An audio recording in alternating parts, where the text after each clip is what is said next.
Chapter 271.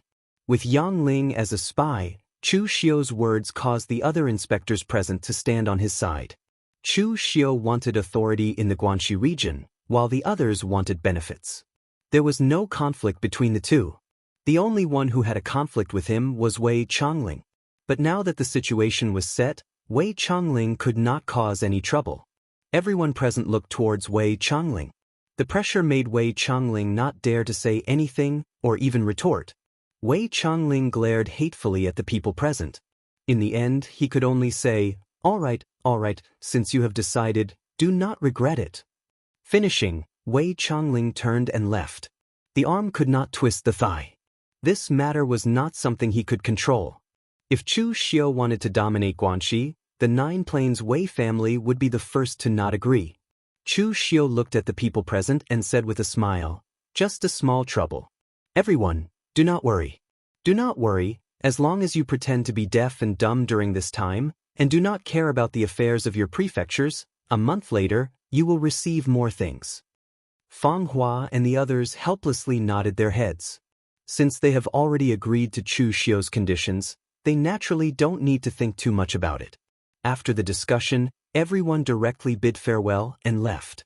On the surface, Yang Ling wanted to return to his Shangzhou government, but after a round he returned to the Jianghu government's hall. "Congratulations, official. If this matter succeeds, in the future, you will be the most powerful inspector in Guanxi after Wei Zhiduan," Yang Ling said respectfully to Chu Xiu. In front of other people, he was an inspector on equal footing with Chu Xiu, but in front of Chu Xiu, he did not forget his identity. Chu Xiu shook his head and said, "There is still the last hurdle. It is not so easy. Just watch, some people are fated to cause trouble." Yang Ling said hesitantly, "You mean Wei Changling? Do you need us to deal with him in secret?" Killing a colleague without permission was a taboo in the Guanzhong torture room, but Chu Xiu had already done such a thing more than once. Even Yang Ling was a little used to it, so it was not a big deal to do it again. Chu Xiu shook his head and said, "Wei Changling is just a minor character. If we kill Wei Changling, the Nine Plains Wei family can push out another Wei Changling." Yang Ling frowned and said, "Then does Sir mean to directly attack the Nine Plains Wei family?" Chu Xiu said indifferently, "That day will come. However, it is not now. Now, we will have to see what attitude that foster father of yours has." Hearing that, Yang Ling could not help but reveal a disdainful smile. He had served his foster father for so many years, how could he not know his character? He had really been blind back then. He had really thought that he had managed to latch onto Wei Zhiduan's thigh. In the end, it was a thigh that was completely stingy. After Wei Changling left the Jianghu government, he did not return to his own government, but headed straight for the Nine Plains Wei family. The Nine Plains Wei family was in the Nine Plains government at the border of Guangdong and Guanxi. However, it was not in the government, but outside the government, in a sizable manner. The patriarch of the Wei family had the power of the five energies towards Yuan, comparable to an inspector like Fang Hua, and more than one. The one who truly gave the Wei family such a status was the Wei family's ancestor. He was a great expert who was one with the world, but he was not young. It was said that he was of the same generation as Wei Zhiduan, but he had long since stopped fighting. He only stayed in the Wei family to cultivate his character and intimidate the small fries. At this time, Wei Changling returned directly to the Wei family. The Wei family disciples who came and went did not have very respectful expressions when they saw him. The Wei family was a large family in Guangzhong. At their peak, the family had even produced martial grandmasters. But later on, they declined slightly. So the Wei family did not fear the Guangzhong torture room like the other martial sects in Guangzhong. They could not bear to throw their direct disciples into the Guangzhong torture room. Wei Changling was a branch disciple, but he was one of the more outstanding of the branch disciples. Walking to the door of the Wei family residence, Wei Changling bowed and said, "Wei Changling requests an audience with the patriarch." The Wei family disciple guarding the door reported and then led Wei Changling in. The patriarch of the Wei family, Wei Mok, was a middle-aged man with scholarly features. However, he had a dignified expression and was much more imposing than forefather Luo and the others. This was the foundation of the Wei family. While the Wei family had declined, they still had the rules of a large family. What is it? But what trouble did Chu Xiu cause? Didn't I tell you last time that Chu Xiu is in the limelight right now? Do not provoke him for now. The higher you stand, the worse you will fall. We only need to watch quietly, watch him rise, watch his building collapse. That is enough. Wei Mok spoke unhurriedly with a carefree look on his face. In these years, there had been inspectors and even a few torture officers who had wanted to make trouble for the Wei family. The result? The inspectors flowed like water, the Wei family made of iron. The Wei family had established themselves in Guanzhong even earlier than the history of the Guanzhong torture room. Those inspectors and torture officers had disappeared long ago. The Wei family still stood here. It could be said that from the beginning, the Wei family did not think much of Chu Xiu. Wei Changling said with grief and indignation, "Family master, this time, I did not provoke Chu Xiu. Chu Xiu is ambitious and wants to swallow all the businesses in Guanxi.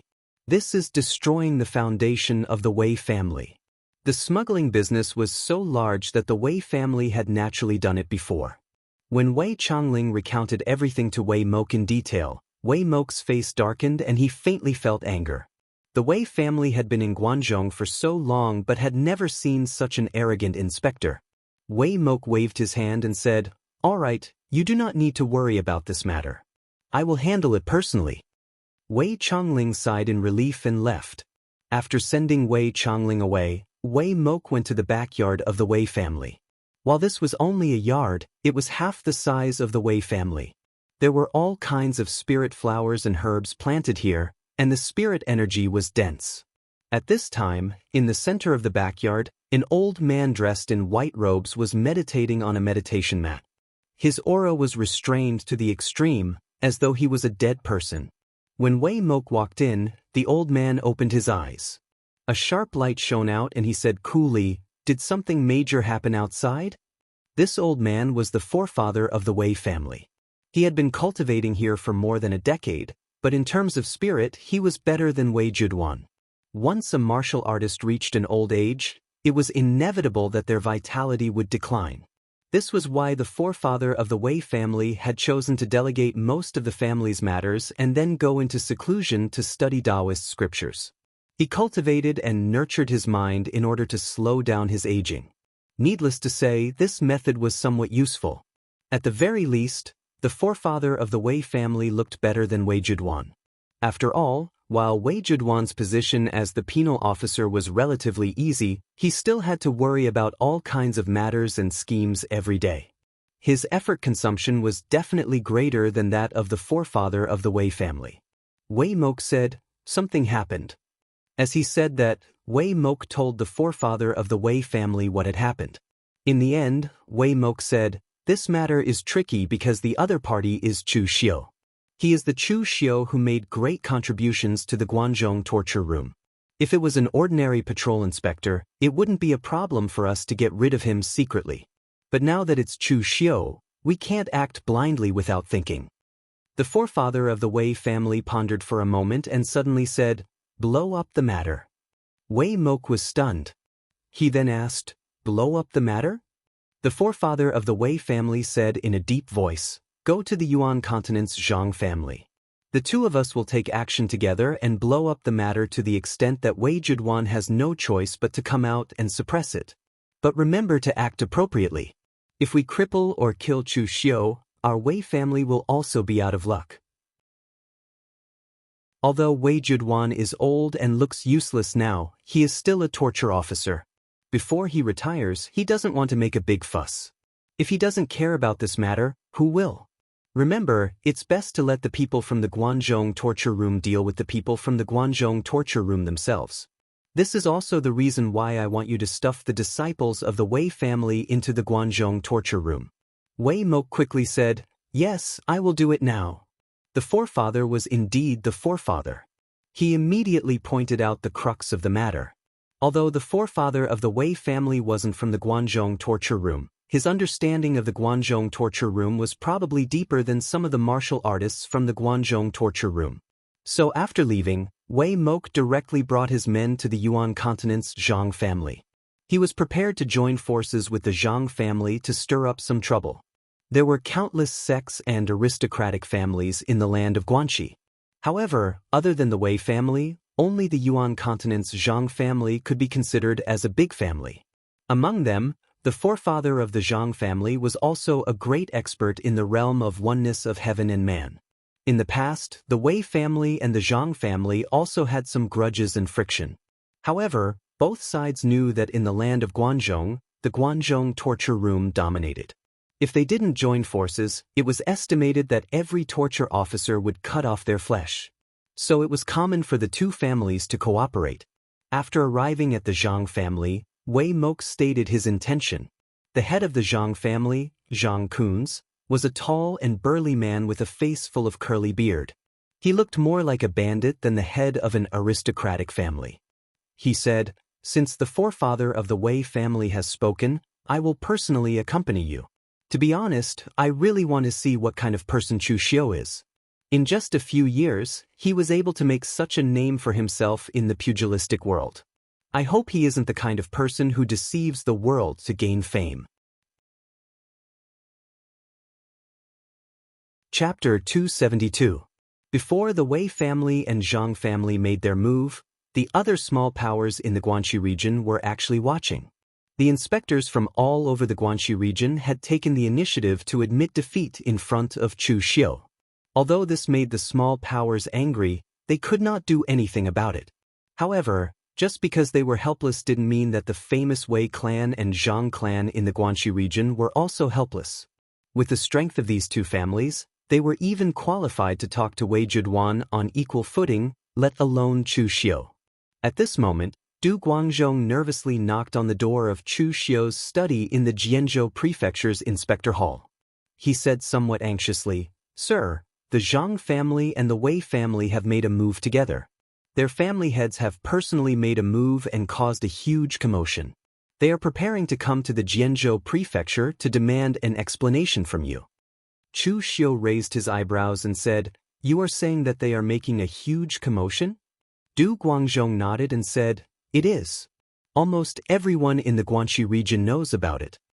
An unfathomable smile appeared on Chu Xiu's face. He said, "All right, you don't have to worry about this matter. We will deal with it when it comes. These two families will not be able to stir up any waves." Du Guangzhong was a little confused. They were already coming, so how could they not be able to stir up any waves? Chu Xiu could guess what the Wei family and Zhang family were thinking. If these two families really wanted to deal with Chu Xiu because Chu Xiu had touched their reverse scale, why would they be so high profile and say that they would cause trouble for him? A dog that bites will not bark. It was just like how the Jiang family had plotted to kill the previous inspector, Fang Jingyuan. At that time, no one had realized that the Jiang family was going to make a move against Fang Jingyuan. In the end, the Jiang family had made a move and killed Fang Jingyuan. No one could find any evidence. This time, the Wei family and the Zhang family were so high profile. They were probably not here for him, but to put some pressure on Wei Juduan. However, they didn't expect that the current Chu Xiu wasn't someone that Wei Juduan could easily deal with. On the second day, the experts of the Wei family and the Zhang family had already arrived at the Jianghu prefecture. At this time, in front of the Jianghu prefecture hall, hundreds of warriors with the weakest Xiantian strength had surrounded the entire Jianghu prefecture hall. This made the constables of the Jianghu prefecture hall look as if they were facing a formidable enemy. Du Guangzhong stood in front of the door and shouted at the Wei and Zhang families, "What do you want? This is the patrol hall of the Guangzhong torture room. Are you trying to challenge the laws of the Guangzhong torture room by doing this?" Wei Mok said indifferently, "You can eat whatever you want, but you can't say whatever you want. We're only here to seek justice from official Chu. It has nothing to do with the Guangzhong torture room."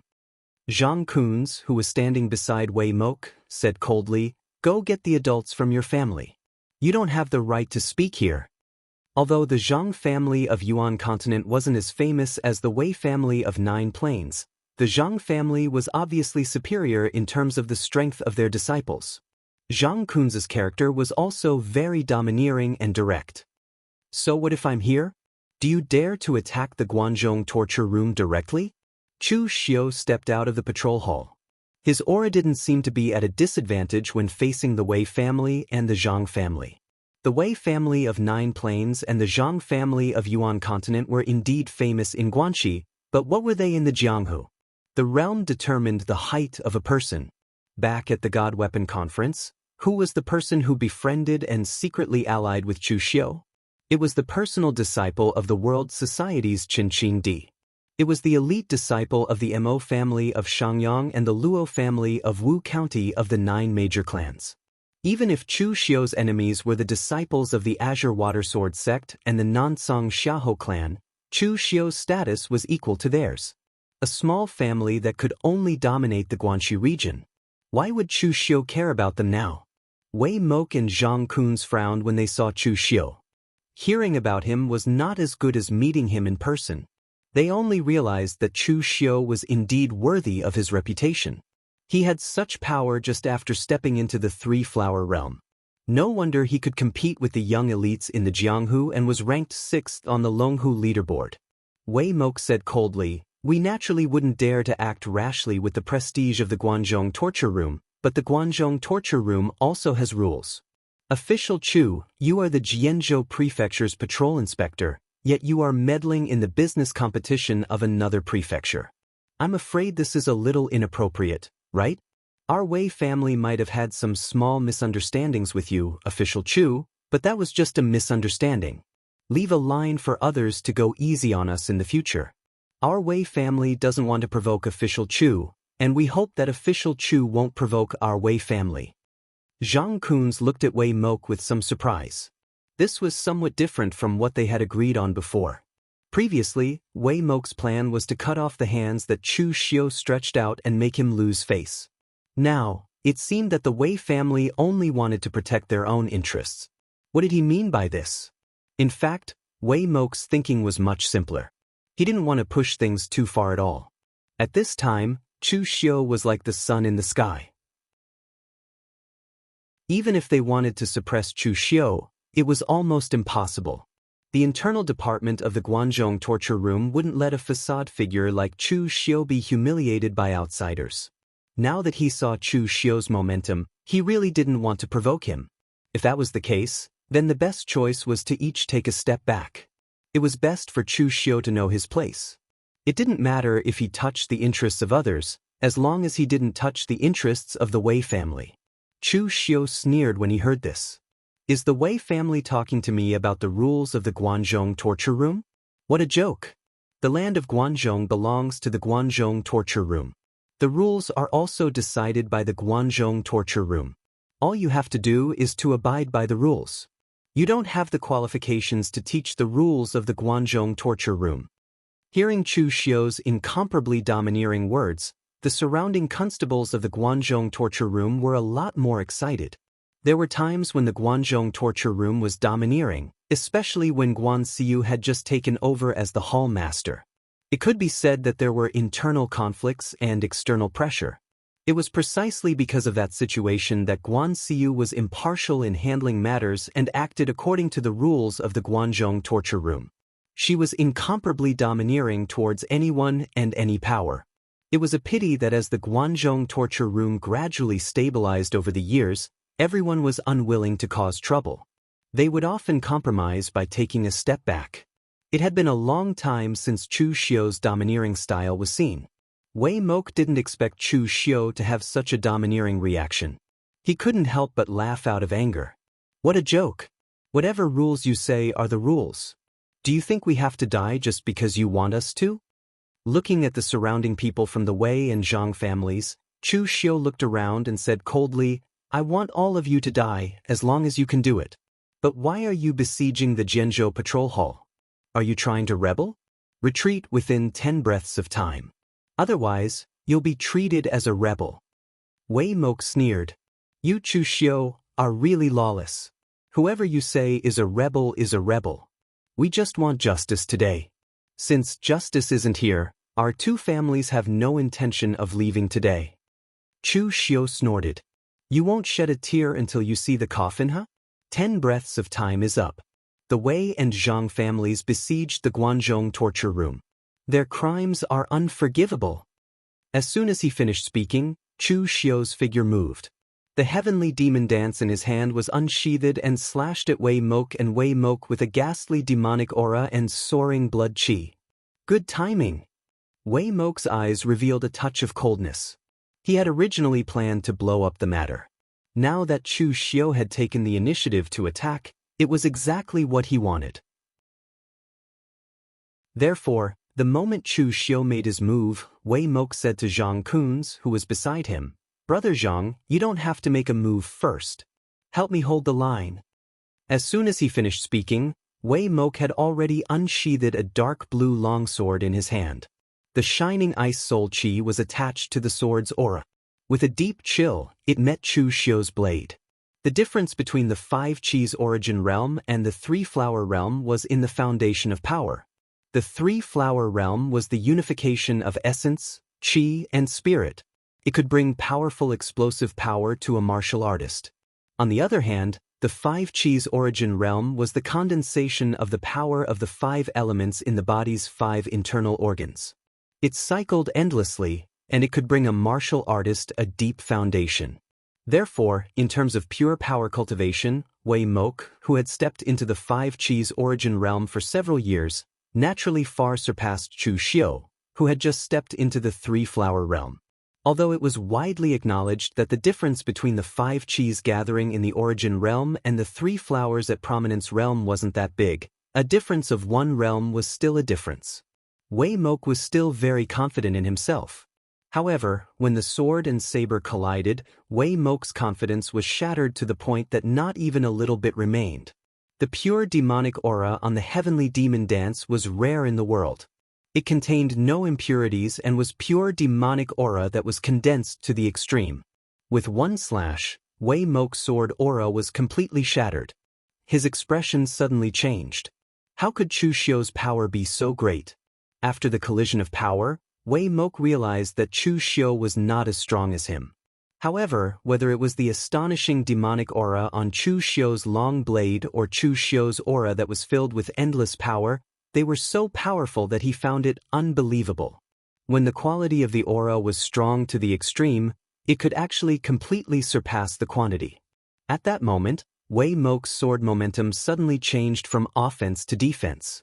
In an instant, the endless sword aura turned into icicles that froze Chu Xiu's blood-refined divine aura. It even spread along Chu Xiu's blade toward Chu Xiu. However, at that moment, the demonic aura on the heavenly demon dance erupted. Boundless black demonic aura also erupted on Chu Xiu's arm. The Avicii demon blade, the gates of hell opened. The pure demonic aura on the heavenly demon dance was like nourishment for Chu Xiu's 3 blades of Avicii. He had only slashed out the first move, but its power was stronger than the previous second move. Chapter 273. Back at the God Armament Conference, Chu Xiu had painstakingly obtained the heavenly demon dance. Although it was not a God armament, it was still a top-grade precious weapon. This was the first time Chu Xiu had used the heavenly demon dance, and his opponent was a martial artist at the 5 qi's collecting in the origin realm. Chu Xiu was actually quite satisfied with its power. At the very least, under Chu Xiu's Avicii demonic blade, the sword aura in Wei Mok's hand was completely shattered. Even he himself was forced to take a step back. Looking at the chip on the longsword in his hand, Wei Mok grimaced with some heartache.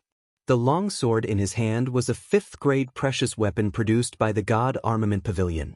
He had paid a great price to obtain it from a caravan of Eastern Qi. In the end, after clashing with Chu Xiu's saber, a nick had appeared, and the sword was already half ruined. Moreover, this was not the end. Chu Xiu used the 3 Avicii demonic blades one after another. A powerful demonic qi burst out. At this moment, Chu Xiu was like a demon god. He was incomparably valiant and actually forced Wei Mok to retreat again and again. Zhang Kunz, who was holding the line on the side, had a strong sense of fear in his eyes. He had already held the longsword in his hand and was ready to attack at any time. Previously, Zhang Kunz had not placed Chu Xiu in his eyes. He was a little arrogant and had always felt that the reputation of Chu Xiu, a martial artist of the younger generation, was mostly just bragging. In fact, he was not as strong as the rumors said. However, when he saw Chu Xiu today, he believed it. With the strength of the three-flower realm, Chu Xiu was actually able to suppress Wei Mok, who had stepped into the five qis collecting in the origin realm for several years. Now that Zhang Kun's had replaced Wei Mok, the result would probably not be much better. Just when Zhang Kun's was ready to attack Chu Xiu, a dragon claw of aura several tens of feet in size suddenly fell. The powerful aura directly shook Chu Xiu and blasted Wei Mok to the side. Wei Jieduan walked out of the crowd with a gloomy face and said coldly, "What are you doing? What are you guys doing? Are you trying to rebel?" Actually, Wei Jieduan had no intention of coming out. He was more than happy to sit on the mountain and watch the tigers fight. Chu Xiu's performance had already somewhat exceeded Wei Jieduan's expectations, causing him to feel some fear. However, fear was fear. If he was still in his prime, he would definitely not tolerate the existence of a subordinate like Chu Xiu. He would definitely choose to suppress him immediately. But now, he was about to retire. Naturally, it was more important to get benefits. As long as Chu Xiu didn't touch his interests before he retired, Wei Jieduan didn't plan to care about Chu Xiu anymore. However, now that the Wei family and the Zhang family had caused such a huge ruckus, they had actually sent people to besiege the patrol hall and had even started fighting. If Wei Jieduan did not show himself and allowed the situation to worsen, he would probably have to retire early as a disciplinary officer. Seeing that they had finally forced Wei Jieduan out, Wei Mok chuckled and said, "Lord Wei is finally willing to appear? I don't have any intention of rebelling. I just want justice. Official Chu has gone too far. Could it be that he doesn't allow us to cry out our grievances?" Wei Jieduan frowned and said to Chu Xiu in a deep voice, "Chu Xiu, I don't care about what you've done in the other prefectures, but you've messed up the entire Guanxi region. If I don't do something about it, I'm afraid that the entire Guanxi region will be seething with resentment. Recall all your men. Just take care of the prefectures under your command. Don't meddle in other matters." Chu Xiu said indifferently, "The Punishment Bureau is investigating the various aristocratic families in the Guanxi region to see if there are any smuggling or other illegal activities. Could it be that Lord wants to interfere? Don't forget, other than being an patrol inspector under the Guanxi region, I'm also a secret agent of the Punishment Bureau. The entire Punishment Bureau is under the direct jurisdiction of Hall Master Guan. Lord, I fear you can't control me?" Wei Jieduan stilled. He had never thought that Chu Xiu would contradict him and even threaten him. It had to be said that Chu Xiu had never disobeyed his orders.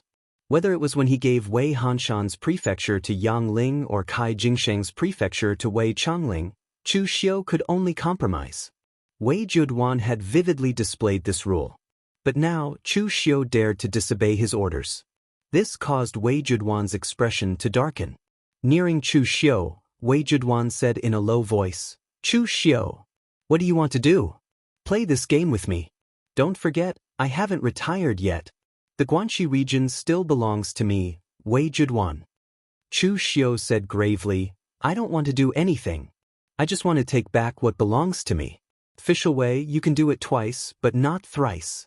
I gave you face with Yang Ling, and I also gave you face with Wei Changling. Those were two prefectures and I gave them up. Now, I am just using the power in my hands to get some benefits. Is this breaking the rules? There is no reason in the world for one person to suffer losses. In any case, I will not give up this time. If the Wei and Zhang families are dissatisfied, then let them attack the inspector hall. I, Chu Xiu, am not afraid. If things really get out of hand, I want to see if the blades of the Guanzhong torture room are harder, or the bones of those two families are harder." Chu Xiu's domineering words caused Wei Jieduan's expression to darken. If things really got out of hand, the Wei and Zhang families would be in trouble.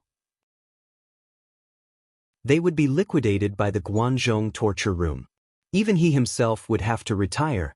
Even if Guan Xiu had not found a suitable successor, he would not let a person who could not even maintain peace in his own district be the torture officer. Wei Jieduan wanted to lecture and reprimand Chu Xiu, But he did not have the courage in front of so many people. The only advantage that Chu Xiu had was that he had made a name for himself in the God Weapon Conference. Some people even called him the face of the Guanzhong torture room. Of course, this was only for the younger generation, but it was enough to shock people. Right now, Chu Xiu had the power. Unless he did something extremely evil, something that even Guan Xiu could not tolerate, no one could touch Chu Xiu during this period of time. Even Wei Zhiduan could not, unless he wanted to be accused of mistreating a meritorious official. So after thinking for a while, Wei Zhiduan suddenly realized that he was helpless against Chu Xiu. At least, he was helpless now. Wei Zhiduan's gaze was dark as he said in a low voice, "You really won't retreat?" Chu Xiu said indifferently, "I won't retreat." Wei Zhiduan's eyes revealed an angry and complicated expression. This was the first time he felt that the situation had completely gone out of his control. Chu Xiu was no longer the Chu Xiu that he could do whatever he wanted to him. He had been a disciplinary officer in Guanxi for decades. He had seen his subordinates who were unyielding, who were outwardly obedient, who were secretly disobedient, and who were restless. However, all of them had been subdued by him. Wei Zhiduan did not expect that when he was nearing retirement, someone would suddenly appear and completely break out of his control. Wei Zhiduan had to admit that he had underestimated Chu Xiu. This person's speed of growth was beyond his imagination. In just a short period of time, this Chu Xiu had already broken out of his control and was challenging him. Most importantly, this Chu Xiu's attitude made Wei Zhiduan understand what it meant to have wild ambitions. It was precisely because Chu Xiu had obediently admitted defeat and made concessions the last 2 times that Wei Zhiduan thought that this Chu Xiu was still very sensible and knew his limits. He was no different from his previous subordinates.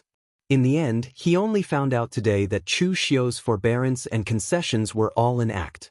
Now that his position had been completely stabilized, to the point that even he could not touch him, this Chu Xiu finally revealed his fangs. Good. Very good. Chu Xiu, I have never misjudged a person in this life, but today, I misjudged you. If I had known earlier, I would have helped Wei Hanshan suppress you back then, making it so that you would never have a day to stand out. Wei Zhiduan said in a cold tone. Chu Xiu said indifferently, "Unfortunately, there is no medicine for regret in this world to eat." Lord Wei, you still have a few years before you completely retire. One must leave a line for others to meet in the future. You are my old superior. Take a step back now, and I will also remember this favor in the future. Why are you fighting for so much? Wei Zhiduan snorted coldly and did not speak. He was the Guanxi region's disciplinary officer. Although he was about to retire, it was precisely at this time that he was even more sensitive. Wei Zhiduan had been in power for so many years. Now, to ask him to take a step back and admit defeat to his subordinates, this was something that Wei Zhiduan could not do. Seeing Wei Zhiduan's appearance, Chu Xiu shook his head and said, "Since it's like this, then there's nothing to talk about. In any case, the Guanxi region's commercial lifeline is mine. If the Wei and Zhang families want to blow things up, I will accompany them. Even if I am reprimanded by Hall Master Guan in the end, those 2 families will not have a good ending. As for which side Lord Wei wants to stand on, I will not interfere." After saying that, Chu Xiu directly turned around and left, leaving behind a gloomy Wei Zhiduan. Wei Mok and Zhang Kunz looked at each other. Wei Zhiduan, the disciplinary officer, could not even suppress an inspector. What was going on? But seeing that Chu Xiu's side was extremely domineering, Wei Zhiduan could only turn his gaze to Wei Mok and Wei Mok. He said coldly, "You too have seen Chu Xiu's attitude. It is useless even if you force me out. If your Wei family had not provoked Chu Xiu and insisted on taking the prefecture government that belonged to him, why would Chu Xiu reach out to other places? Karma, is there any use in crying injustice to me now?" Wei Mok was inwardly disdainful. Chu Xiu was clearly an ambitious person. Even if he did not touch the prefecture government that belonged to Chu Xiu this time, would he not reach out to other places? Moreover, Wei Zhiduan had accepted money to agree to hand over the prefecture government that belonged to Chu Xiu to Wei Changling. But now, he spoke as though it had nothing to do with him. Wei Mok immediately snorted and said, Chu Xiu's actions have completely disrupted the rules of the Guanxi region. How can my Wei family and the Zhang family continue to do business? Cutting off one's path to wealth is like killing one's parents. Lord Wei, you know this. Anyway, this matter will not end until it is resolved. Chapter 274. As a big family in Guanxi, of course, the Wei family would not admit defeat. It was easy to give Chu Xiu some money and spend it like other aristocratic families, but who would make up for the loss of face? For a big family like the Wei family, face was more important than anything else. Wei Zhiduan rubbed his head, feeling a headache coming on. Chu Xiu was extremely powerful, and the Wei and Zhang families did not want to give in. What could he do? In the end, Wei Zhiduan could only say, I'll give you all the prefectures in the Guanxi branch. Your Wei family and Zhang family can move their businesses there. No matter how long Chu Xiu's hand stretches, he won't be able to reach mine. As the penal officer, the state capitals around the Guanxi branch were under Wei Zhiduan's direct jurisdiction. The filial piety from these state capitals also belonged to Wei Zhiduan. Now that Wei Zhiduan had given these businesses to the Wei and Zhang families, the Wei and Zhang families should naturally take out a part of their filial piety to Wei Zhiduan. Therefore, Wei Zhiduan did not suffer a loss. However, at this point, someone would suffer a loss. The real losers were the martial arts forces in the state capitals under Wei Zhiduan's command. The Wei family and the Zhang family, these two hegemonic clans, had suddenly intervened in the affairs of these states and prefectures. How could the small local powers have any meat to eat? It would be difficult for them to even drink soup. Of course, the Wei clan and the Zhang clan wouldn't care about this. Since Wei Zhiduan had spoken, the two of them cupped their hands and said, Since that's the case, we will give Lord Wei face and stop making a fuss. After that, the two of them also left. Although the matter was temporarily over, the storm in Guanxi had not yet subsided. After this incident, whether it was the inspectors in Guanxi or the local martial arts forces, they all saw how powerful Chu Xiu was. Even Wei Zhiduan could not do anything to this subordinate. The Wei and Zhang families could not do anything to this Chu Xiu.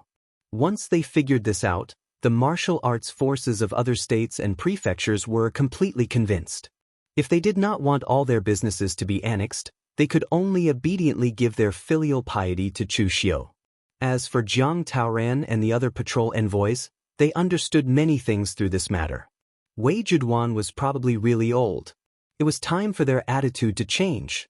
At this moment, the Wei family's patriarch was listening to Wei Mok's report with a grave expression. A long while later, the Wei ancestor sighed, These are troubled times. Wei Mok asked doubtfully, Hasn't everything been resolved? Our Wei family did not retreat in the end, nor did we suffer any losses. Is there anything else? Ancestor Wei sighed. You have to look further ahead. The problem at hand has been solved, but what about the future? According to your description, Chu Xiu's character should be very overbearing. He has the look of a hawk and a wolf. Obviously, he is the kind of person with wild ambitions who is unwilling to live in peace. He is only a patrol envoy now. He only has some reputation among the patrol envoys, but he dared to stir up such a big matter. He even went against Wei Zhiduan. What will he be like when he becomes the penal officer? Wei Zhiduan is already old, and the true elites of the Guanzhong torture room are in the narcotics department. Those people are good at killing people, but they are not good at managing places. Therefore, the probability of Chu Xiu becoming the penal officer is very high. Now that our Wei family has already formed enmity with Chu Xiu, and thinking about Chu Xiu's character, if he really becomes the penal officer, what trouble will he stir up? Will our Wei family have a good ending? Wei Mok hesitated. Then, Patriarch, what should our Wei family do now? The Wei family's patriarch said in a deep voice, Wait. Chu Xiu has a great influence now, and even Wei Zhiduan can't touch him, let alone our Wei family. When that halo disappears, Wei Zhiduan won't let him off, even if our Wei family doesn't find trouble with him. At that time, we just need to add fuel to the fire and watch from the side. There will naturally be people who will deal with Chu Xiu. Wei Mok nodded. In fact, he wasn't too worried. Their Wei family had experienced so many ups and downs in Guanzhong, and their history was even longer than the Guanzhong torture room. They had seen enemies stronger than Chu Xiu, but in the end, hadn't their Wei family still tortured them to death? One Chu Xiu was nothing. Now that everyone had restrained themselves and didn't want to make a move, Chu Xiu saw that there was nothing for his subordinates to do, so he only gave some instructions and went into seclusion. Back then, in front of the Water Cloud Monastery, Taoist Xianqing had explained the 5 Qis unifications, and Chu Xiu agreed with his Taoist views. The heart belonged to the fire element, so one had to subdue the heart monkey and focus the mind. Treat the 5 viscera as 5 barriers and cultivate meticulously, reaching the pinnacle of each of them. This way, the 5 elements would merge into one and circulate endlessly, reaching the true pinnacle of the 5 Qis unifications. It could be said that this kind of cultivation method was a bit slow, but it was the best way to build a solid foundation. If Chu Xiu followed these detailed steps to polish the 5 Qis unifications realm, then when he really reached the 5 Qis unifications realm, he would be able to compete with other warriors who had already reached the 5 Qis unifications realm. The Taoist techniques were upright and gentle. Although the cultivation seemed slow, it was the most important to build a solid foundation. The first technique that Chu Xiu obtained was the Xiantian technique of the Taoist sect. Therefore, the traces of his cultivation also had a strong Taoist imprint.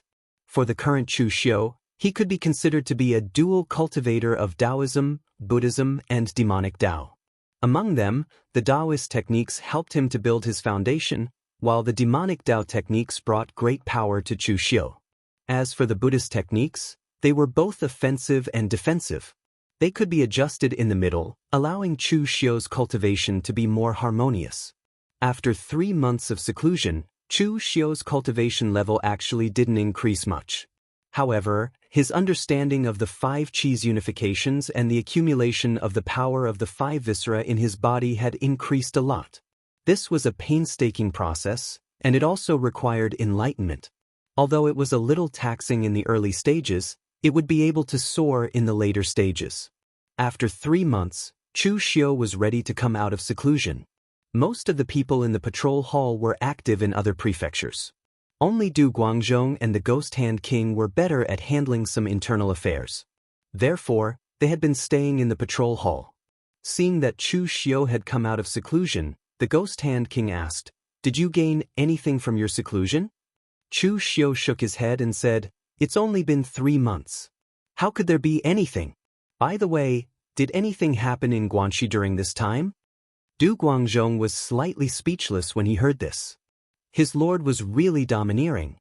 If the other patrol envoys came out of seclusion, the first thing they would ask would be whether anything had happened in the prefecture under their jurisdiction. However, their master was different. He directly asked if anything had happened in the Guanxi region. He really put himself in the same position as Wei Zhiduan. Of course, the current Chu Xiu was also qualified. In the whole of Guanxi, except for the prefectures directly managed by Wei Zhiduan, the commercial lifelines of the other places were controlled by Chu Xiu.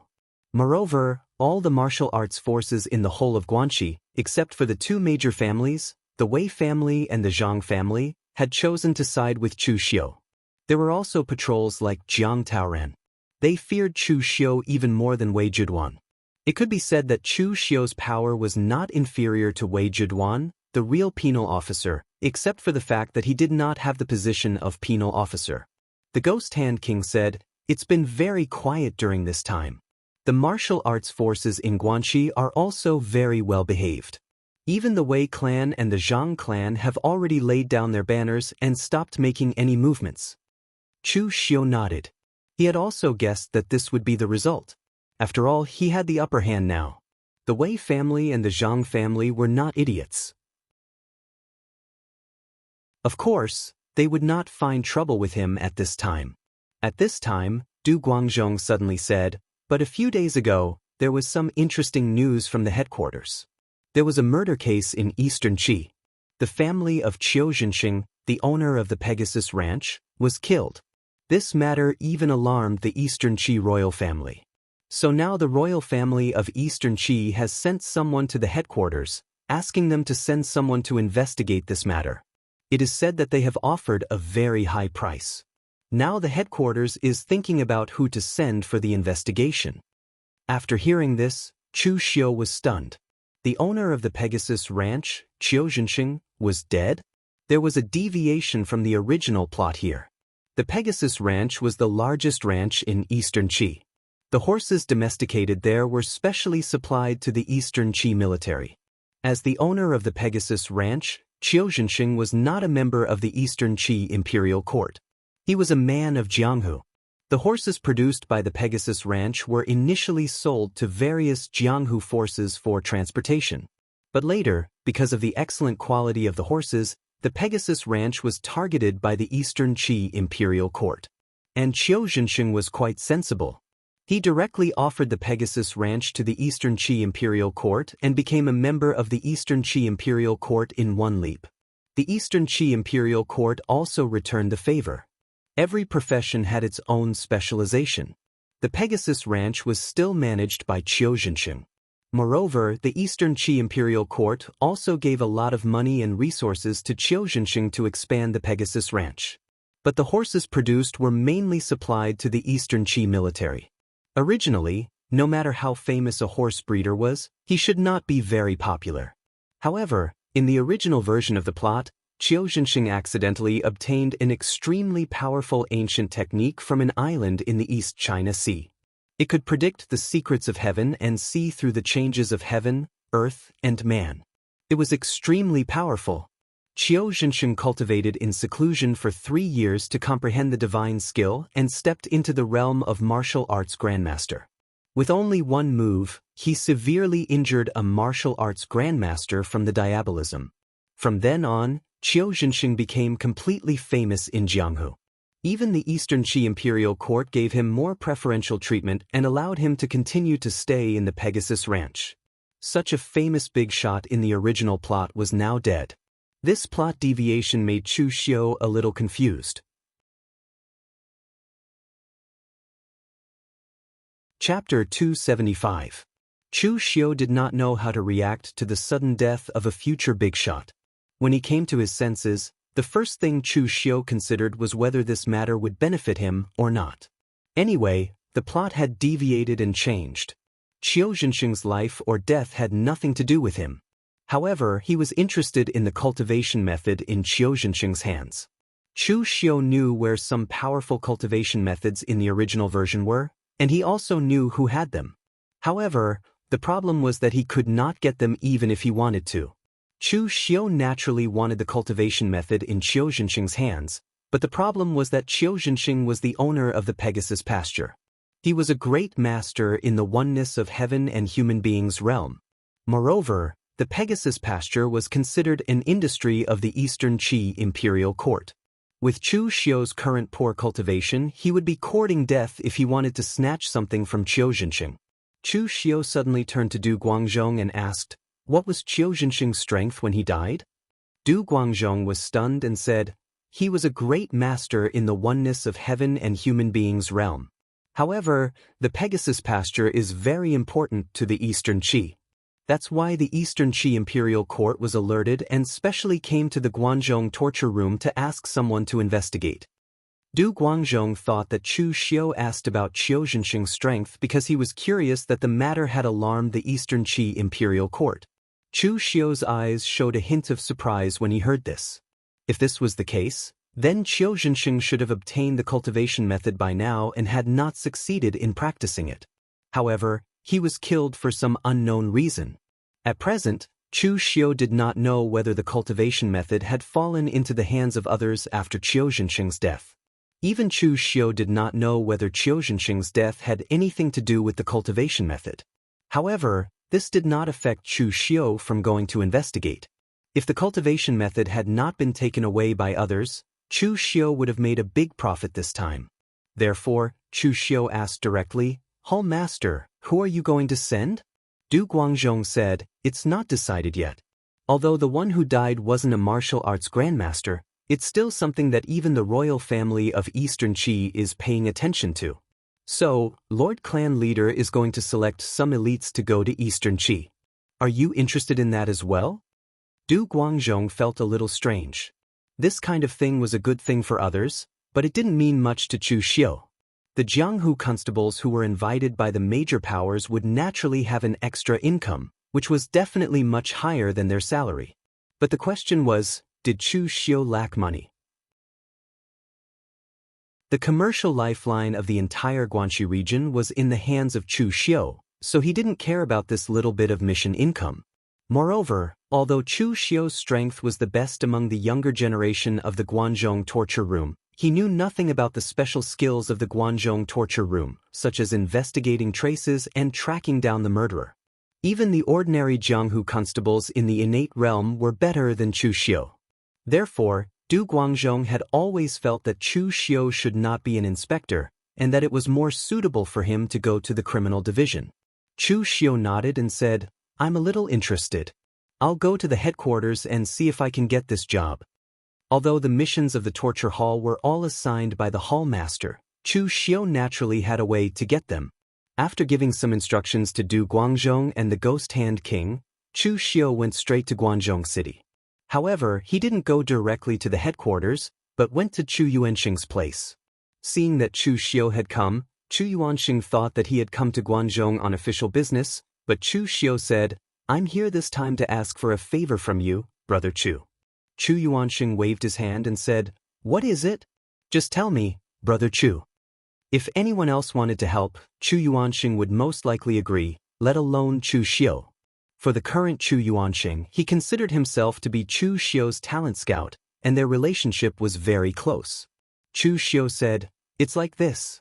I heard that Eastern Qi wants someone to help with a case, and I'm planning to go to Eastern Qi.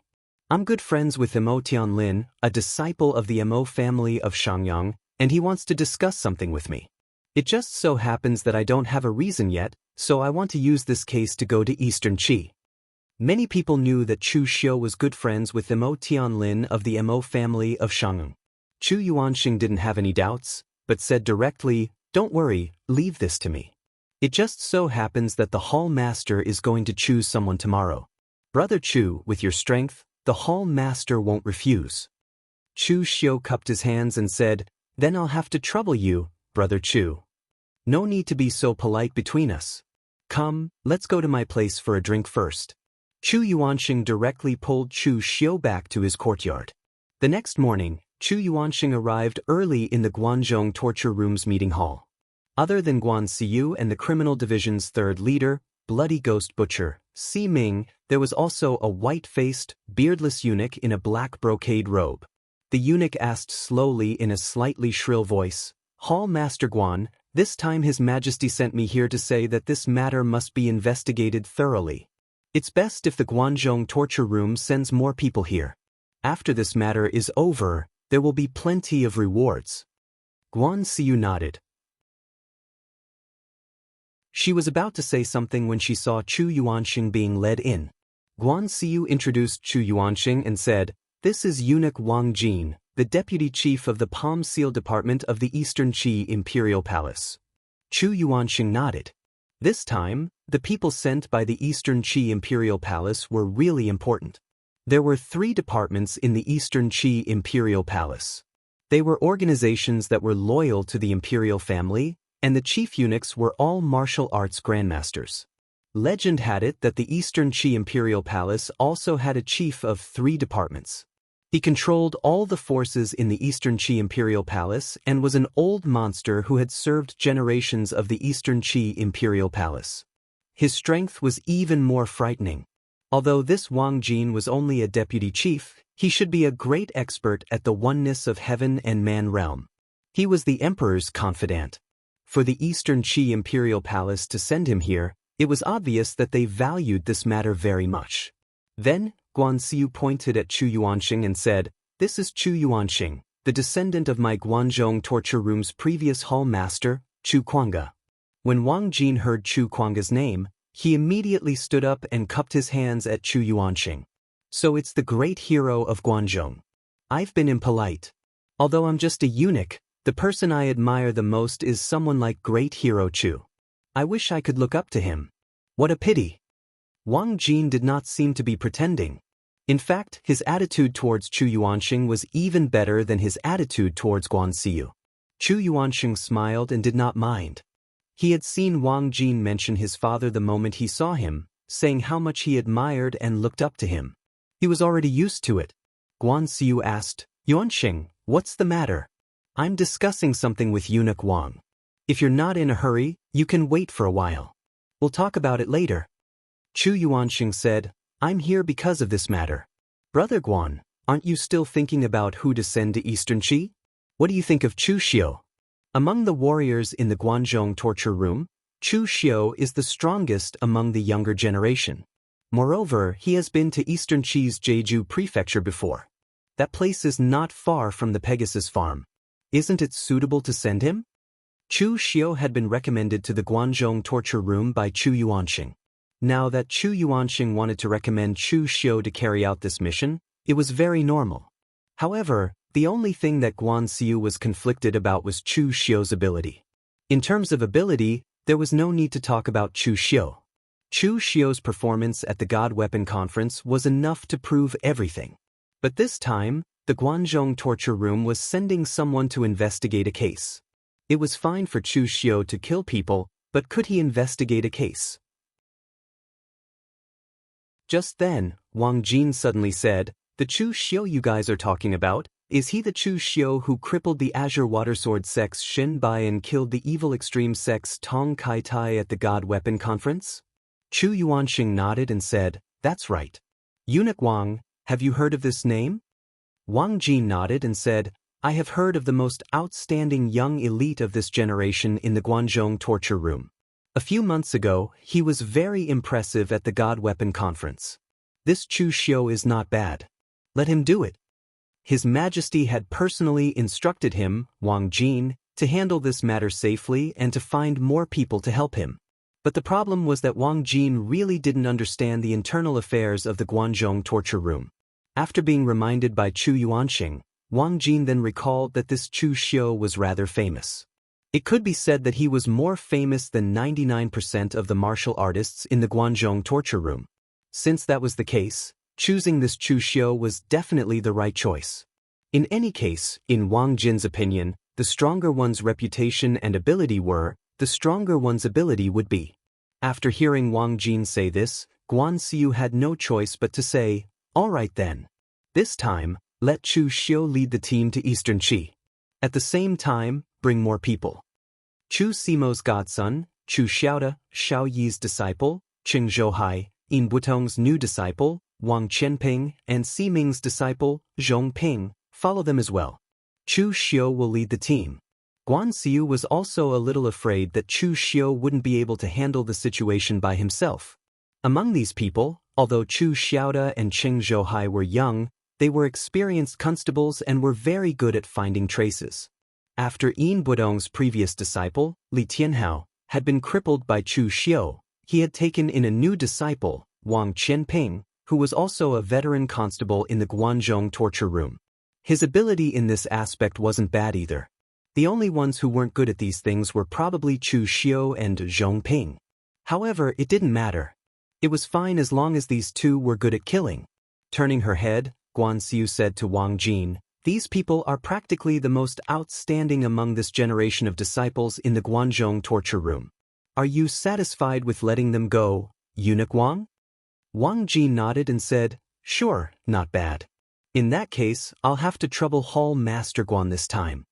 How could Wang Jin know the background of Chu Xiu and the others? In any case, he heard that these people were either the disciplinary officer's disciples, godson, or disciples of the disciplinary officer's leader. They didn't look like ordinary people. As long as he brought them back to Eastern Qi, he would have completed half of his mission. The people who died were only martial artists at the oneness of heaven and man realm. They weren't martial Dao masters, so it was more than enough to bring Chu Xiu and the others along. Chapter 276. At the entrance of the torture chamber headquarters, Chu Xiu and the other warriors who were preparing to go to Eastern Qi had already gathered. Among them, Chu Xiu was not very familiar with Chu Xiaoda and Zhong Ping. When they saw each other, they just greeted each other. Chen Zhouhai, who had fought with Chu Xiu before, was convinced by Chu Xiu's strength, smiled and said, "Brother Chu, we meet again. You are indeed the one who defeated me. I knew you would make a name for yourself at the God Weapon Conference." Zhong Ping said coldly, "There are many people who can defeat you, but not all of them will make a name for themselves at the God Weapon Conference." Cheng Zhouhai shrugged at Chu Xiu and said, "It's really boring to deal with people who don't know how to joke. Brother Chu, Hall Chief Guan asked you to lead the team for this case. Do you have any news?" Chu Xiu shook his head and said, "I only heard about it for the first time. I only know some general information. Moreover, I am not good at this aspect, so I will have to rely on you guys." Hearing Chu Xiu's words, Cheng Zhouhai and Chu Xiaoda both had a good impression of Chu Xiu. They knew that Zhong Ping and Chu Xiu were not good at detecting traces, but because Chu Xiu was the most famous and powerful, the Hall Chief still asked Chu Xiu to lead the team. Cheng Zhouhai was afraid that Chu Xiu would be obstinate and self-opinionated. If an outsider gave orders to an expert, then the case would be difficult to solve. The Eastern Qi royal family attached great importance to this case. If they completed the task well, they would be rewarded handsomely. But if they failed, not only would they damage the reputation of the Guanzhong torture room, but they would also be punished when they returned. Now it seemed that Chu Xiu had a good sense of propriety. He knew that professional things should be done by professionals. At this moment, a 30-year-old physical invulnerability martial artist walked over from afar. He cupped his hands towards the crowd and smiled apologetically. "My apologies, everyone. I'm a little late." Cheng Zhouhai secretly transmitted his voice to Chu Xiu. "This guy is Yin Budong's new disciple, Wang Qianping. Brother Chu, be careful of this guy. This guy is famous for being a smiling tiger. Last time, when Li Tianhao was crippled by you, Yin Budong had to take in a disciple to keep up appearances. This Wang Qianping's strength is average, but his methods are extremely sinister. He got rid of a few competitors, and he's good at flattery. That's how he became Yin Budong's disciple." At this moment, Wang Qianping walked forward and bowed to Chu Xiu. His attitude was very humble. This must be Chu Xiu's official Chu, right? Official Chu is indeed the number one among the younger generation of the Guanzhong torture room. He's an outstanding figure who surpasses all other martial artists of the same level. With official Chu as the leader, this task should be a piece of cake and can be completed easily. Chu Xiu narrowed his eyes and looked at Wang Qianping. Logically speaking, he was Yin Budong's disciple, so his attitude towards Chu Xiu should be hostile. In the end, this fellow's attitude was extremely humble and even had a hint of flattery. However, in reality, Chu Xiu had seen through his intentions with a single glance. Chu Xiu was just as Cheng Zhouhai had said, a man with a smile on his face. On the surface, it looked like he was flattering Chu Xiu and putting a lot of good words on Chu Xiu.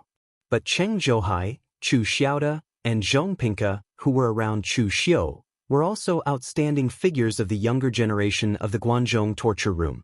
Wang Qianping's words were meant to make Chu Xiu die from flattery, so that Cheng Zhouhai and the others would feel resentful and dissatisfied towards Chu Xiu.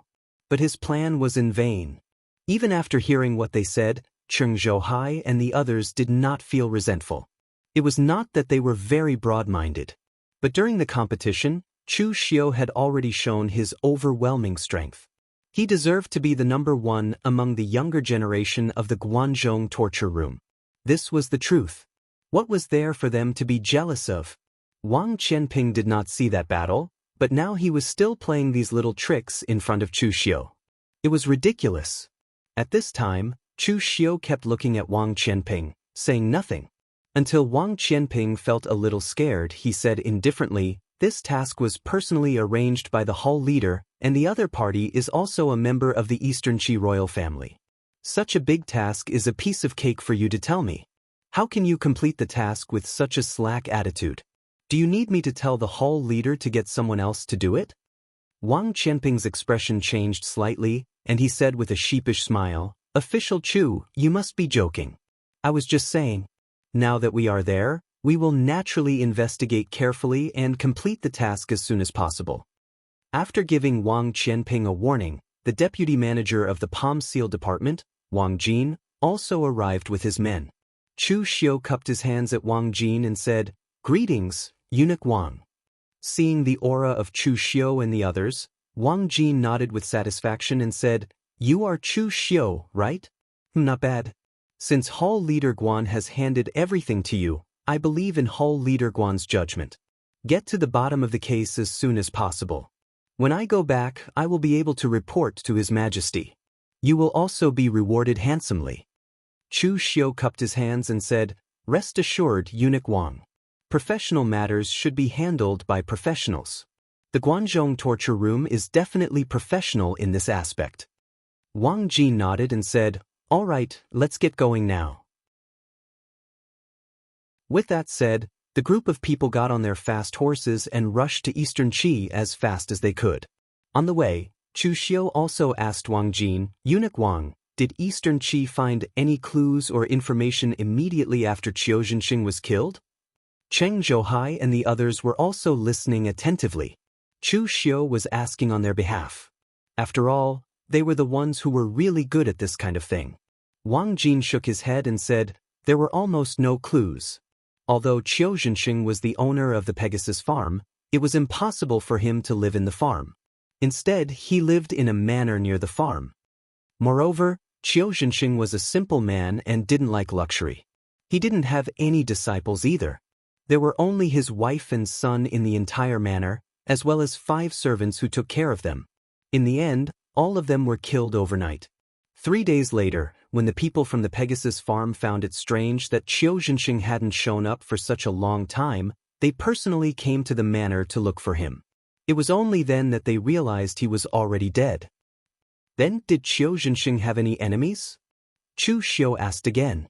Wang Jin shook his head and said, "It's most likely that he was killed in the pugilistic world.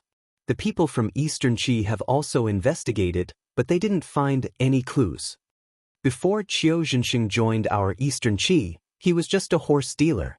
He was half a pugilistic world man and half a businessman. Moreover, he was kind and had a good reputation. It's said that when some pugilistic world people were so poor that they couldn't even afford a horse, Qiu Zhenxing would take the initiative to give it to them without taking a single cent. After Qiu Zhenxing joined our Eastern Qi Imperial Court, our Eastern Qi Imperial Court wouldn't be stingy to our own people. Qiu Zhenxing's strength increased greatly, and so did the scale of the Pegasus farm. From then on, Qiu Zhenxing would also help some pugilistic world people who came and went to the Pegasus farm. As long as he could help and it didn't violate the pugilistic world's morality, Qiu Zhenxing wouldn't refuse. In my opinion, Qiu Zhenxing is the real benevolent one. At least, he's much more benevolent than the Northern Yan's morgue. Over the years, many people have received Qiu Zhenxing's kindness, but it's really hard to find anyone who has a grudge against him. Chu Xiu raised his eyebrows. He really didn't expect Qiu Zhenxing to have such a good reputation. However, in the original plot, Qiu Zhenxing became famous because of the cultivation method that he accidentally obtained. After all, Qiu Zhenxing's talent and strength could only be considered average. Although the Pegasus farm was not small, it was still a horse breeding business. In the end, Qiu Zhenxing relied on a cultivation method to step into the martial Dao master level. One could imagine how powerful that cultivation method was, so most people had their eyes on that cultivation method. This time, Chu Xiu also suspected that Qiu Zhenxing's death was related to that cultivation method. He only hoped that it was not related, otherwise, Chu Xiu's trip would be in vain. Half a month later, Chu Xiu and the rest arrived at the Ji State Prefecture. However, they did not enter the prefecture. Instead, they went directly to the manor where Qiu Zhenxing was. The Pegasus farm was on a plain in the east of the Ji State Prefecture. Qiu Zhenxing's manor was not far away from the Pegasus farm. It was a small villa. Just like what Wang Jin said, Qiu Zhenxing was a simple person. For example, Chu Xiu had seen the Luo family's house in the Jianghu Prefecture. It was definitely 100 times more luxurious than Qiu Zhenxing's manor.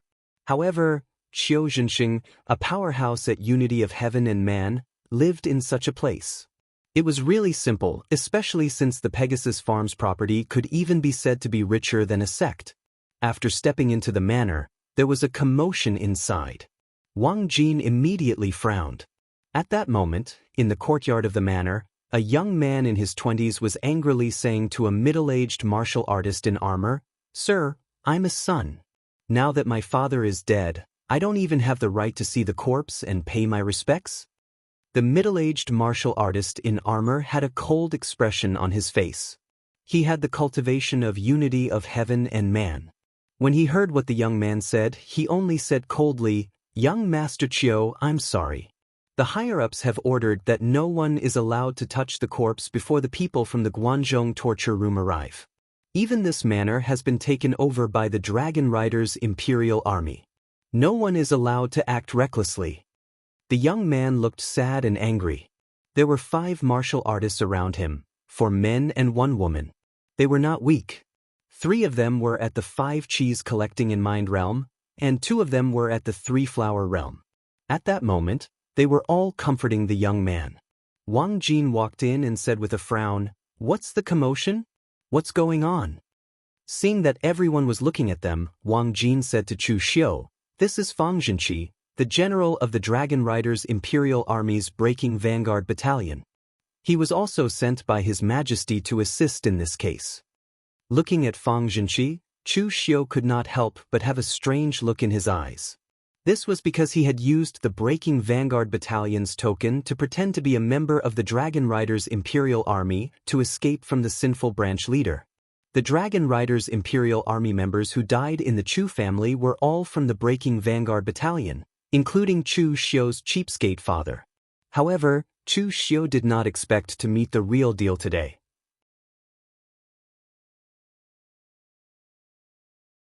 Chapter 277.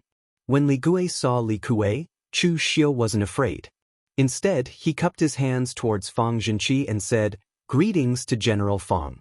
Back then, not many people knew the details of Chu Xiu pretending to be a Dragon Rider Imperial Guard. The Heavenly Sin branch leader had already gone to the Blue Dragon Society's headquarters, so it was probably impossible for him to have any dealings with the Dragon Rider Imperial Guard. Meanwhile, the Hall Master of the White Tiger Hall had been killed by the Heavenly Sin branch leader, so there was no evidence. What was there for Chu Xiu to be afraid of?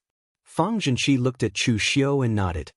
He said coldly, "Nothing in the manor has been touched, and the corpses have been preserved.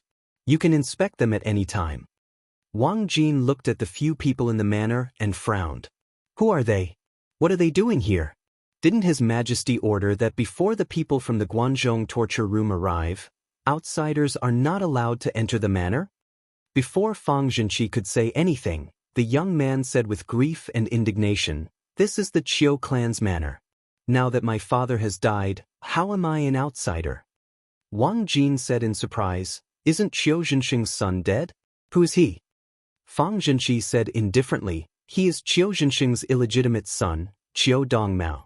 He has always been staying in Shangyang County. He only rushed over after hearing about Chiu Jinxing's death." Wang Jin nodded. Chu Xiu stood behind Wang Jin and sent a voice transmission, "Eunuch Wang, what's going on with this illegitimate son? Chiu Jinxing is an expert at the unity of heaven and man realm, and he isn't from any aristocratic family. How did he produce an illegitimate son?"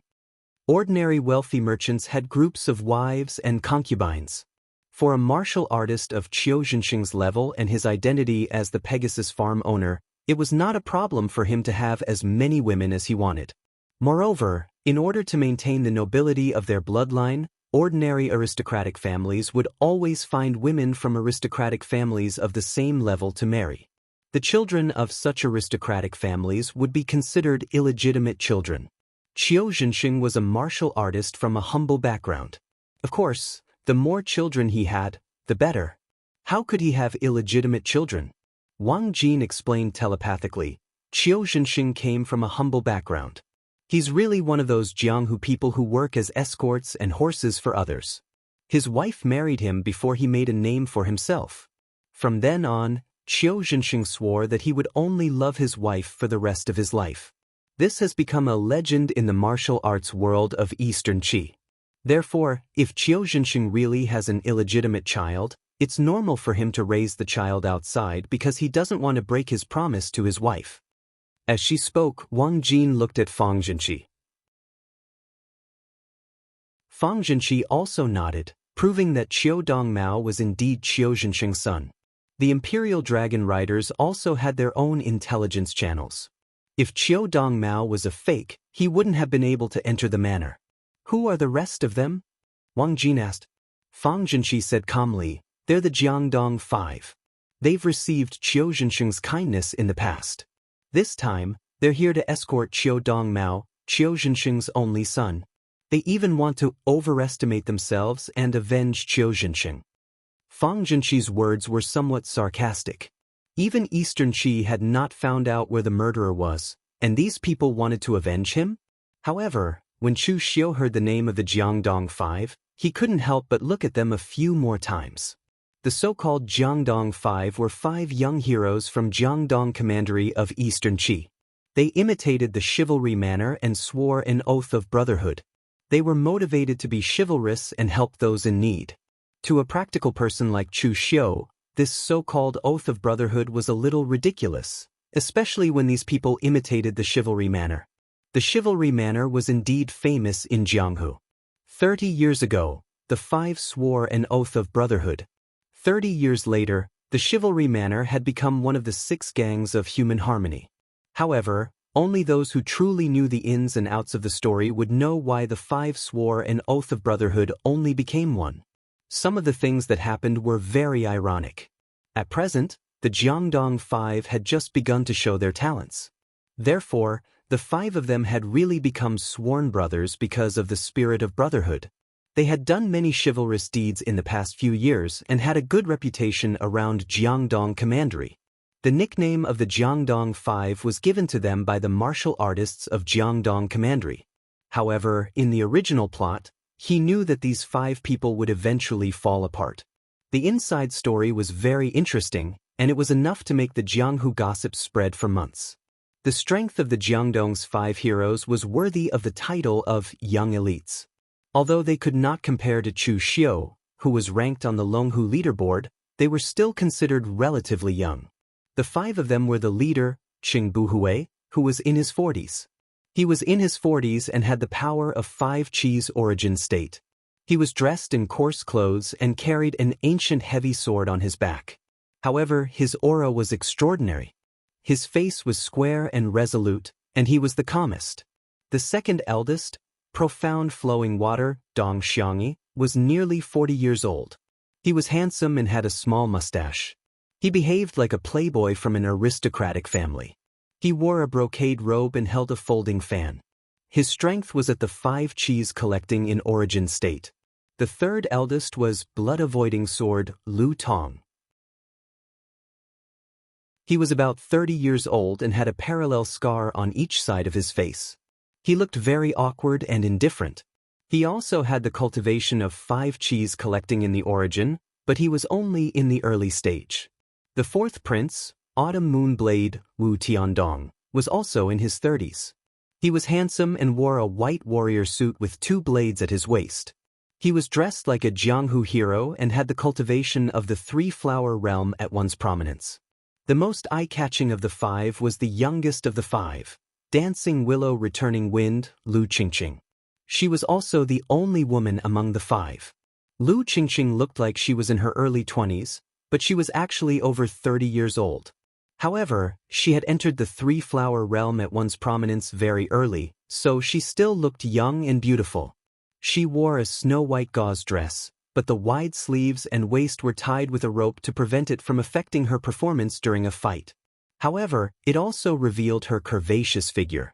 Chu Xiu stared at Lu Qingqing with a strange expression. It was said that women were the source of trouble, but Lu Qingqing, who could only be described as beautiful but not stunning, was the source of trouble. In the original plot, the 5 heroes of Jiangdong, who had a promising future, were destroyed by this woman, although she didn't mean it. At this moment, Lu Qingqing felt Chu Xiu's gaze. She frowned slightly and took a step back, a look of disgust in her eyes. Women would always encounter all kinds of things when they roamed the world, especially beautiful women. Lu Qingqing had encountered many people who looked at her strangely when she roamed the world, but the gaze Chu Xiu gave her made her feel very uncomfortable. It was as if she was being seen through. Sensing Chu Xiu's gaze and Lu Qingqing's discomfort, the fourth prince, Wu Tiandong, took a step forward and stood in front of Lu Qingqing. He shouted angrily at Chu Xiu, "What are you looking at? Have you never seen a woman before?" Chu Xiu said indifferently, "I have seen women before, but I have never seen a woman who thinks too highly of herself. Luo Feiheng of Wu Juan's Luo family is a good friend of mine. Although he doesn't act like a woman, his appearance is not something any woman can compare to. And you, if you are afraid of others looking at your woman, then go hide at home and act like a lady from a wealthy family. Since you want to roam the world, why are you afraid of others looking at you?" Lu Qingqing's face turned pale at Chu Xiu's words. Although she was a person of the world, she was also a woman. Which woman could tolerate someone saying that she thought too highly of herself and that her appearance was inferior to others? Although it was true that she was inferior, Wu Tiandong had a fiery temper and Lu Qingqing was the woman he had always admired. Hearing this, he immediately pulled out the two slender autumn moon blades from his waist and shouted angrily, "If you have the guts, say that again." Before Chu Xiu could speak, Wang Jin shouted in a sharp voice, "Stop it, all of you." The great master of oneness of heaven and men was angry, and it was Wang Jin, the deputy director of the front department and the eldest of the five heroes, Cheng Buhui, who immediately pulled Wu Tiandong and said in a low voice, "Fourth brother, calm down, put away your blades." Cheng Buhui had the highest reputation among the five heroes of Jiangdong. Since his eldest brother had spoken, Wu Tiandong had to put away his blades unwillingly. Wang Jin snorted coldly and said, "From now on, Qiu Zhenxing's case will be handed over to Chu Xiu of the Guanzhong torture room. Official Chu is here. The others must listen to Official Chu's command. For the sake of Qiu Dongmao, the five of you can watch from the side. But if you dare to make trouble, I don't care if you are the five heroes or the five mice, get out of here." After all, Qiu Zhenxing was a member of the Eastern Qi Imperial Court. Over the years, he had also obtained a lot of fine horses for the Eastern Qi Imperial Court, so he could be regarded as conscientious. Even if the Eastern Qi royal family wanted to win people's hearts, they had to find out the truth of this matter. Now that Qiu Dongmao was Qiu Zhenxing's only bloodline son, it was estimated that he would receive some preferential treatment from the Eastern Qi Imperial Court in the future, so Wang Jin gave him face. Otherwise, even if the five heroes of Jiangdong had a great reputation in Jianghu, so what? They were just a few Jianghu ruffians, and he did not take them seriously at all. If he asked them to get out, he would do it. At this time, Cheng Buhui and the others did not have time to be angry at Wang Jin's tone. They were more surprised by the identity of Chu Xiu. Previously, they only knew that the person who came was from the Guanzhong torture room, but they did not expect it to be Chu Xiu, who had shown extraordinary talent in the God Weapon Conference a few days ago. In fact, Chu Xiu's reputation in the land of Eastern Qi was even greater than that in the Guanzhong torture room. After all, most of those who witnessed Chu Xiu's great power in the God Weapon Conference were warriors of Eastern Qi. The five heroes of Jiangdong were all from the Eastern Qi, so they had naturally heard of Chu Xiu's reputation. There was a hint of seriousness in their eyes. This person was not someone to be trifled with. Before and after the start of the Divine Weapon Conference, those who went against him were either dead or crippled. Ordinary people could only see Chu Xiu's reputation, but they could see the ruthlessness and savagery that was hidden deep in Chu Xiu's bones. Cheng Buhui quietly pulled Wu Tiandong's arm, indicating that he should not have a conflict with Chu Xiu for the time being. This time, they were here to protect Qiu Dongmao. Since Qiu Zhenxing's family was destroyed, Qiu Dongmao, as the only son of Qiu Zhenxing, might also be in danger. At the same time, they also wanted to avenge their former benefactor, Qiu Zhenxing. It was meaningless to have a conflict with Chu Xiu here.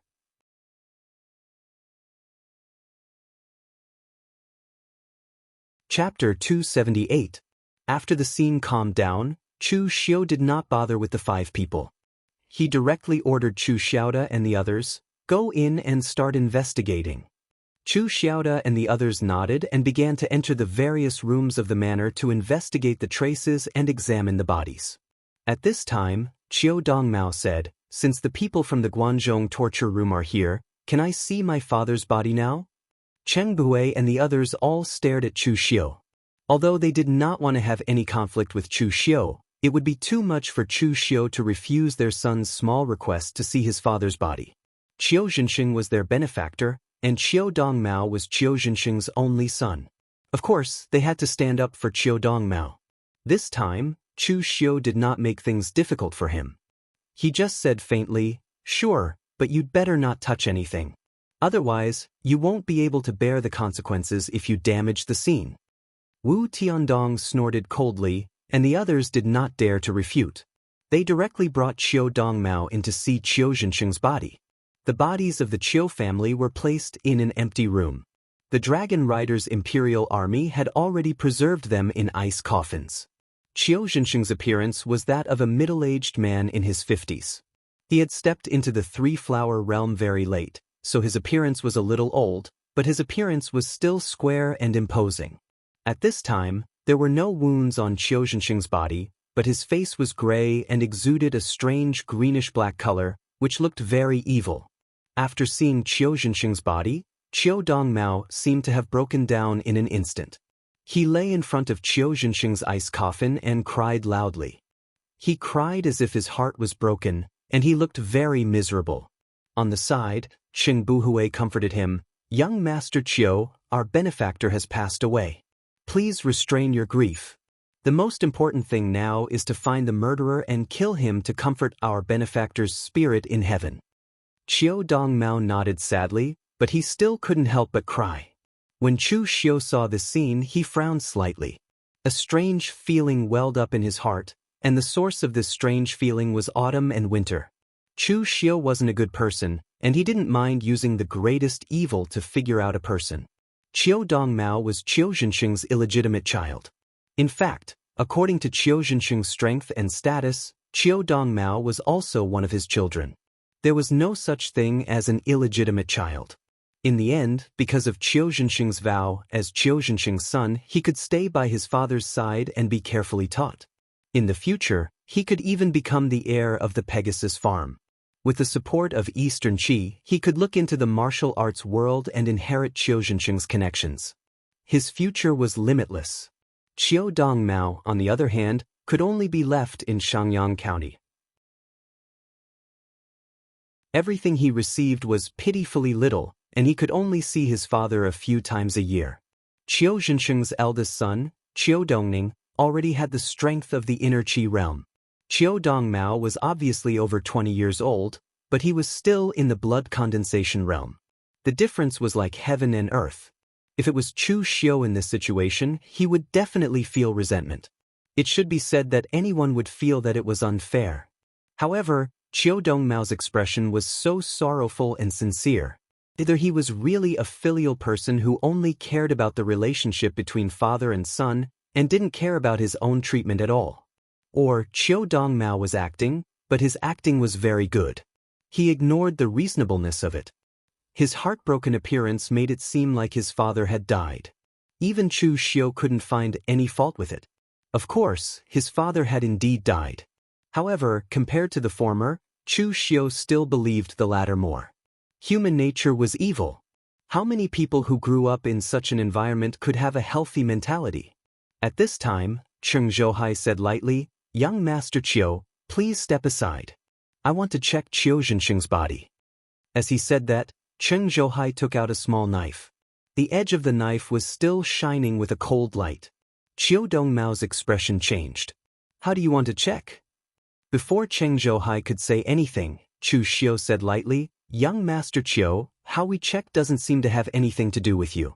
Do we, the Guanzhong torture room, have to report everything to you?" Qiu Dongmao's expression was sorrowful. He pointed at Cheng Zhouhai and said, "He wanted to destroy my father's body. Do I have to stand by and watch?"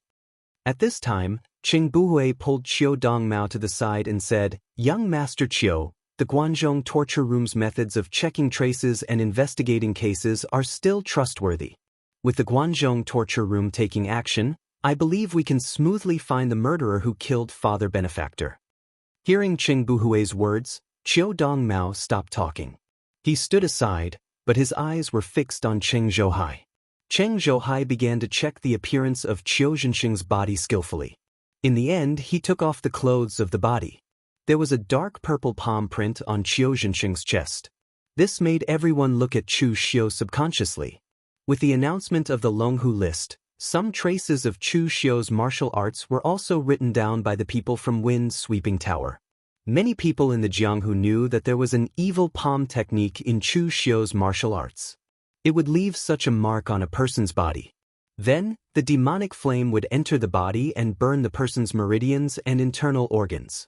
However, no one thought that Qiu Zhenxing's death had anything to do with Chu Xiu. When Qiu Zhenxing died, Chu Xiu was still in seclusion in the Guanzhong torture room. Moreover, Qiu Zhenxing was a great master who had stepped into the oneness of heaven and man realm for many years. Even if Chu Xiu were to kill him, he would not be able to. There were many palm techniques in the Jianghu that could leave such a mark. Cheng Zhouhai cut open Qiu Zhenxing's body. He saw that Qiu Zhenxing's internal organs had begun to rot and turn black, emitting a strong stench. Cheng Zhouhai frowned. He took out some strange tools and even medicine bottles and other things and examined them carefully.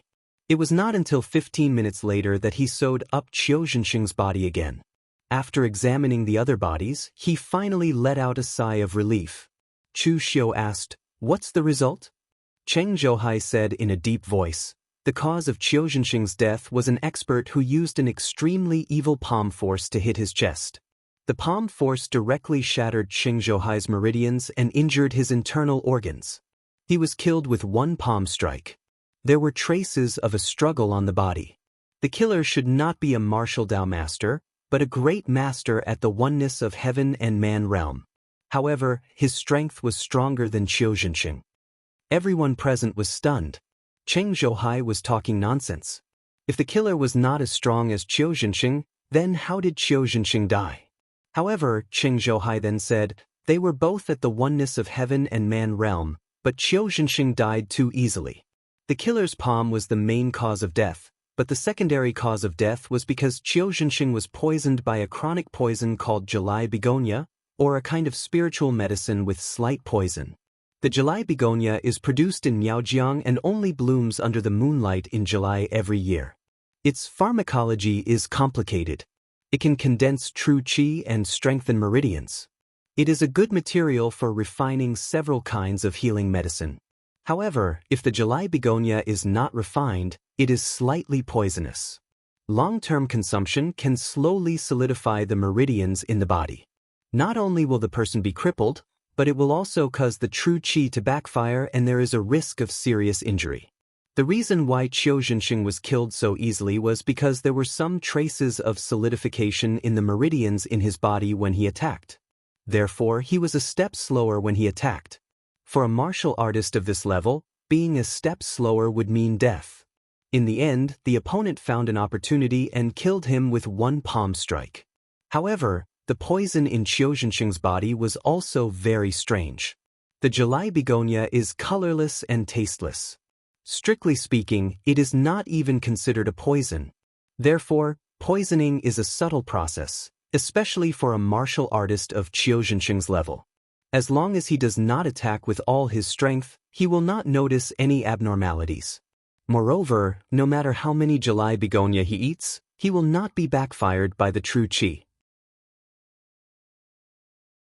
Therefore, I feel that the July begonia seems to have been planted for someone else.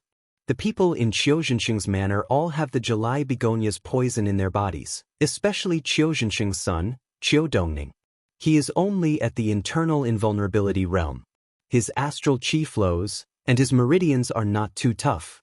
If he takes the July begonia for a few more months, the person who will be crippled will be him. Cheng Zhouhai said all the things he had detected in one breath. Chu Xiu also nodded at the side.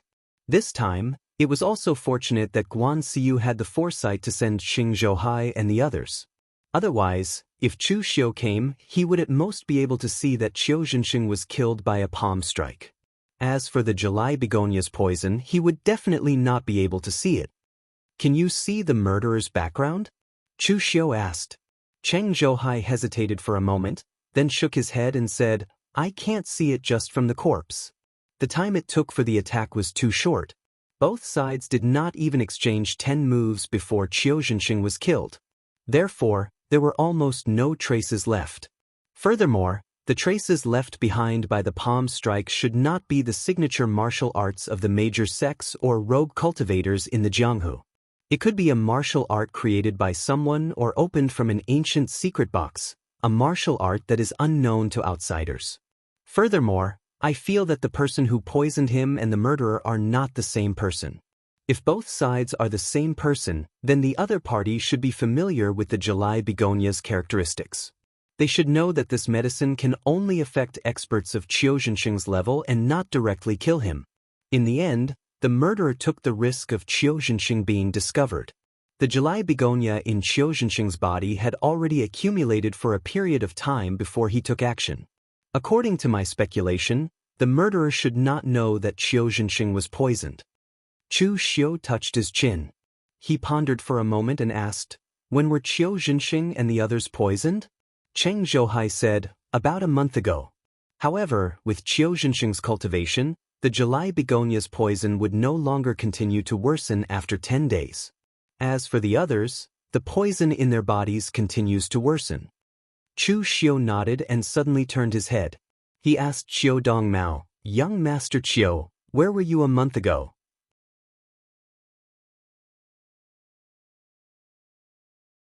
Chapter 279. Chu Xiu's sudden question caused everyone present to be stunned.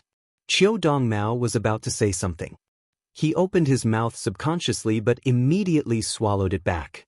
He said angrily, of course I'm in Shangyang. Official Chu, what do you mean? Are you suspecting that I poisoned my father? Chen Buhui looked at Chu Xiu with an unfriendly gaze and said coldly, Official Chu, the Guangzhong torture room is indeed good at detecting traces and investigating cases, but everything needs evidence. Why are you asking young Master Qiu this question? The Jiangdong 5 heroes had escorted Qiu Dongmao all the way to the Pegasus farm, and the 5 of them had a good impression of him. Qiu Zhenxing was generous, and he advocated simplicity. However, his eldest son, Qiu Dongning, was somewhat arrogant and foppish. The 5 of them had met him before, and they did not have a good impression of him. Qiu Dongmao, on the other hand, was humble and polite, and he was a kind and filial person. He was often sad about Qiu Zhenxing's death, and the 5 of them saw it. They had a good impression of him. However, Chu Xiu was questioning Qiu Dongmao as if he was interrogating a criminal, which displeased the 5 of them. Chu Xiu said calmly, don't be so agitated. I'm just asking. Why are you so sensitive? Qiu Dongmao's eyes were filled with anger, but Chu Xiu did not care at all. In fact, he did not care how Qiu Zhenxing died. What he really cared about was where Qiu Zhenxing's cultivation method was. If it had been taken away, or if Qiu Zhenxing had destroyed it after memorizing it, Chu Xiu would be in trouble. When he asked Qiu Dongmao that question just now, it was really just a casual question. He just wanted to trick the other party. Human nature was evil. From the beginning, Chu Xiu did not believe that there would be people in this world who did not have any resentment after being treated so unfairly. July begonia's poison could not kill Qiu Zhenxing, but it could kill Qiu Dongning. Who would benefit the most from Qiu Dongning's death? Of course, it was autumn and winter. Qiu Zhenxing needed someone to inherit his martial arts, his horse breeding skills, and his position as the owner of the Pegasus farm. This person was definitely Qiu Dongning in the past. If Qiu Dongning was dead, then it could only be Qiu Dongmao. At this time, Chu Xiaoda and the others had also finished investigating the other parts of the manor and returned to report. Chu Xiaoda shook his head and said, the other party only came to kill. Other than the traces of murder in the manor, nothing else was touched. Their methods were very direct and efficient, leaving no traces behind. Wang Jin said with a frown, Official Chu, don't tell me you guys have no clue at all? The Guangzhong torture room had always been famous for investigating traces and solving cases. The professionalism that Cheng Zhouhai displayed just now was indeed good. If it were someone else, even a martial Dao master would not be able to see through it. But the problem was that the Eastern Qi Imperial Court wanted the murderer and an explanation. It was useless to argue about anything else. Chu Xiu said in a low voice, "Don't be anxious, Eunuch Wang. The investigation of the Guanzhong torture room also requires looking at traces and clues. At present, the murderer has done it too cleanly. We definitely won't be able to find him in a short time. Otherwise, if the case was so simple, Eastern Qi would be able to solve it themselves. Why would they come to my Guanzhong torture room? Rest assured, Eunuch Wang. We will definitely give the Eastern Qi Imperial Court an explanation for this case." Hearing Chu Xiu's words, although Wang Jin was still a little dissatisfied, he still nodded and said, "All right, I'll go back to the Imperial City to report. I'll be back in a day or two. I hope that official Chu will have clues by then." Having said that, Wang Jin turned and left. At this time, Wu Tiandong suddenly muttered in a low voice with slight disdain, "Guanzhong torture room? That's all there is to it." Chu Xiu suddenly looked up.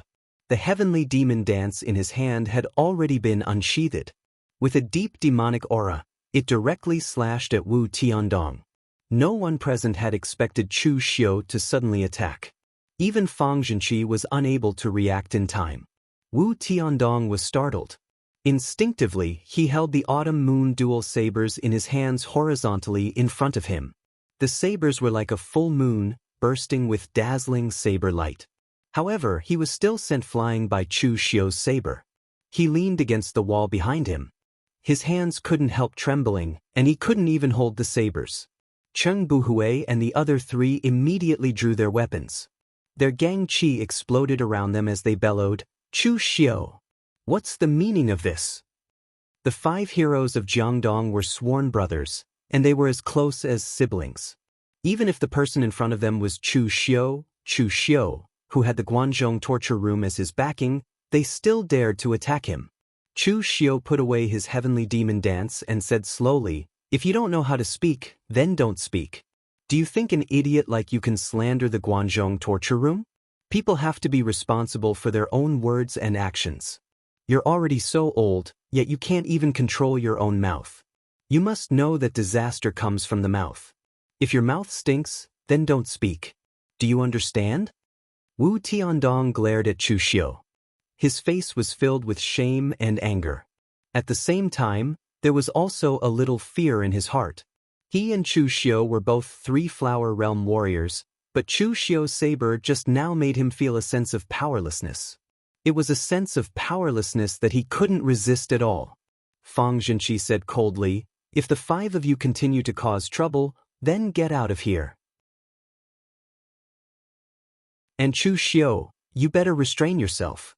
I, Eastern Qi, invited you here to solve problems, not to cause trouble." As a general of the Dragon Riders' Imperial Army, Fang Zhenqi valued the word rules the most. The Dragon Riders' Imperial Army also required strict obedience. Moreover, Chu Xiu's personality was simply temperamental. Just now, he attacked without warning. If such a person became his subordinate, he would definitely teach him a lesson. Chu Xiu shrugged and said, "If others don't provoke me, I naturally won't bother to provoke others." Turning his head, Chu Xiu said to Chu Xiaoda, "Take me to the manor again.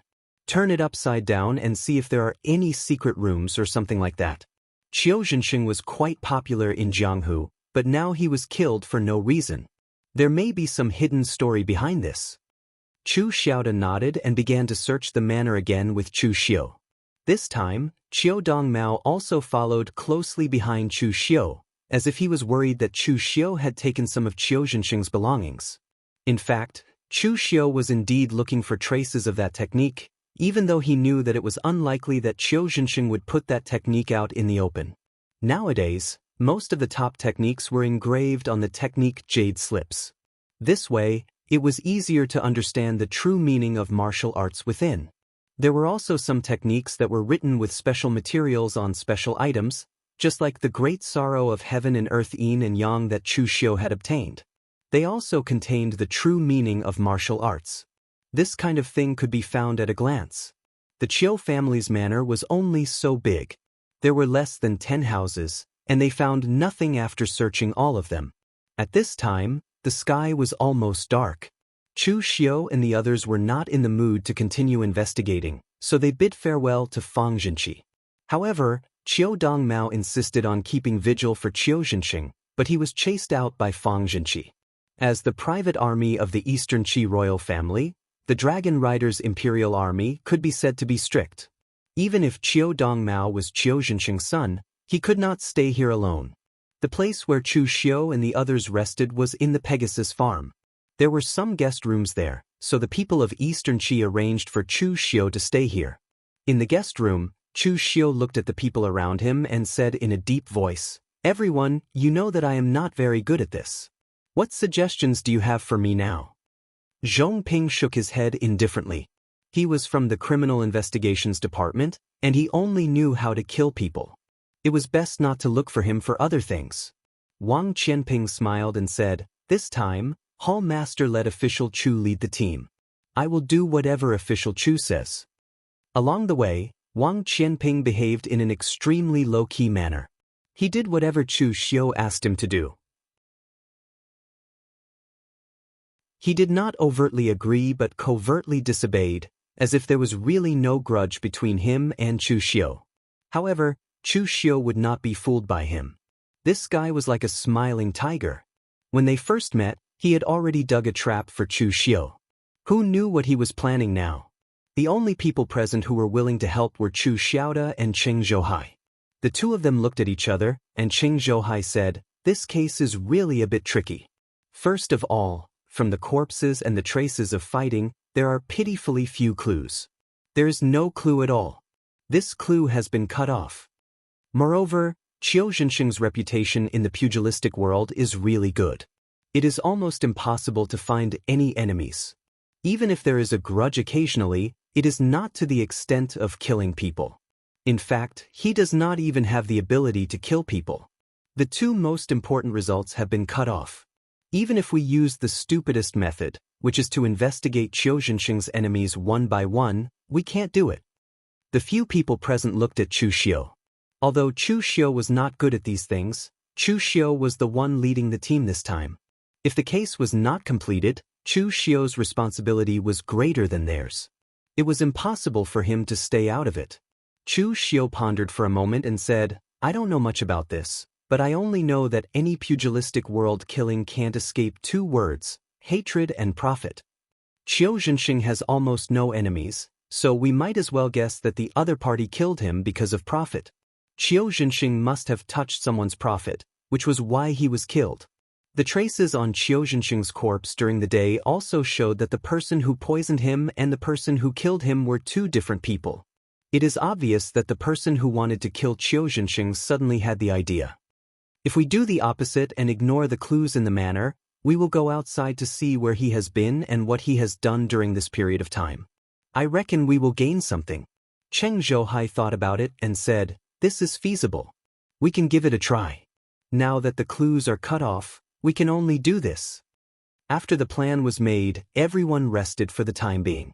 On the second day, Chu Xiu and the rest asked the people under the Pegasus farm and found out that Qiu Jinqing spent most of his time in the manor and the Pegasus farm. He only went to the Ji State Prefecture a month ago. Chu Xiu and the rest immediately went to the Ji State Prefecture to investigate.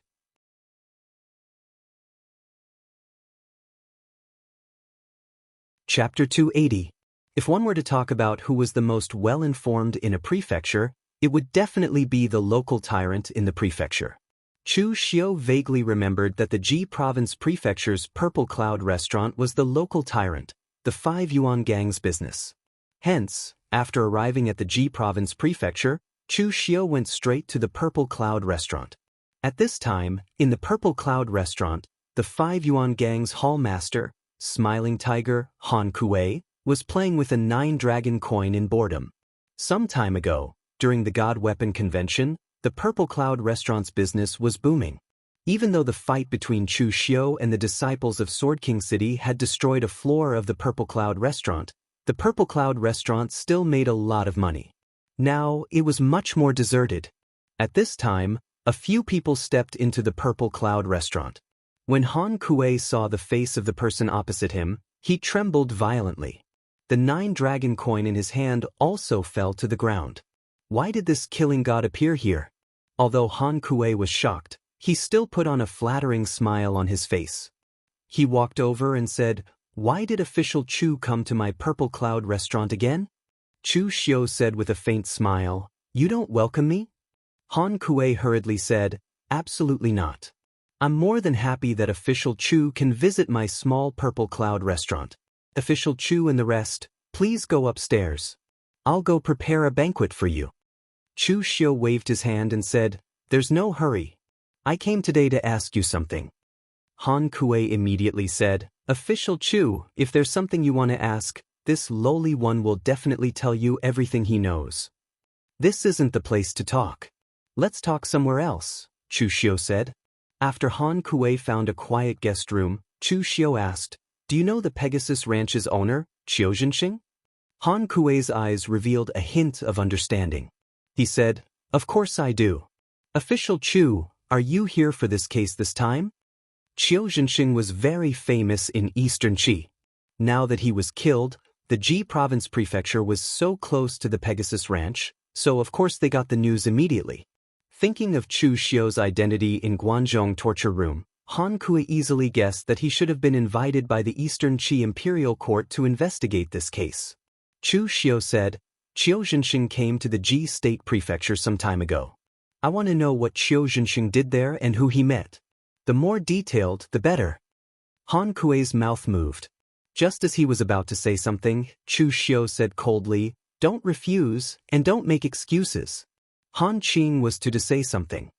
You to I to, Han to say, I, Chu I be, I have to say, the Chu you I has be I, Chu Xiu. Also, I won't treat you badly if you help me, Chu Xiu. Last time, I destroyed a floor of your Ziyun restaurant, so I'll compensate you this time. As he spoke, Chu Xiu took out a bottle of 6th Revolution pills. For a martial artist like Han Kuei, this was something that could only be found by chance. Hearing this, Han Kuei's face revealed a helpless expression. He knew that he couldn't refuse this matter today. Therefore, Han Kuei took the bottle of pills on the table, called a member of the 5 Yuan gang, and whispered a few words in his ear before letting him leave. In less than an hour, the member came back with the news and handed it to Han Kuei. Han Kuei handed the news to Chu Xiu and said, "Official Chu, Qiu Zhenxing did come to Ji Province Prefecture a month ago, but he only went to the Dragon Gathering Pavilion for less than an hour and left. After that, he did not communicate with anyone. As for why Qiu Zhenxing went to the Dragon Gathering Pavilion and who he met, it's not something that I can know. After all, the Dragon Gathering Pavilion is not an ordinary place. With the strength of the 5 Yuan gang, only the gang leader is qualified to enter it, and it's only the lower 4 floors." A strange look appeared in Chu Xiu's eyes. "Alright, I got it. You can leave first." Han Kuei immediately left with the pills as if a heavy burden had been lifted from his shoulders. Chu Xiu said in a deep voice, "Everyone, do you see anything wrong?" Cheng Zhouhai and the rest nodded. It was such an obvious clue, of course, they could see it. Qiu Zhenxing was a simple person. Whether it was his habit in the past or he was putting on a show, he had persisted in this habit all his life. In the end, he went to a luxurious place like the Dragon Gathering Pavilion for a meal. It did not seem right whether he invited others or others invited him. "Let's go to the Dragon Gathering Pavilion and meet that Prince Anil."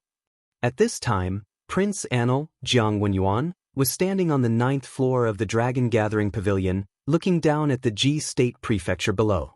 Beside him stood an ordinary-looking middle-aged martial artist. It was Mr. Liu from the Phaseless Demon Sect. The Eastern Qi royal family has invited the people from the Guanzhong torture room. "When you killed Qiu Zhenxing, did you leave any traces?"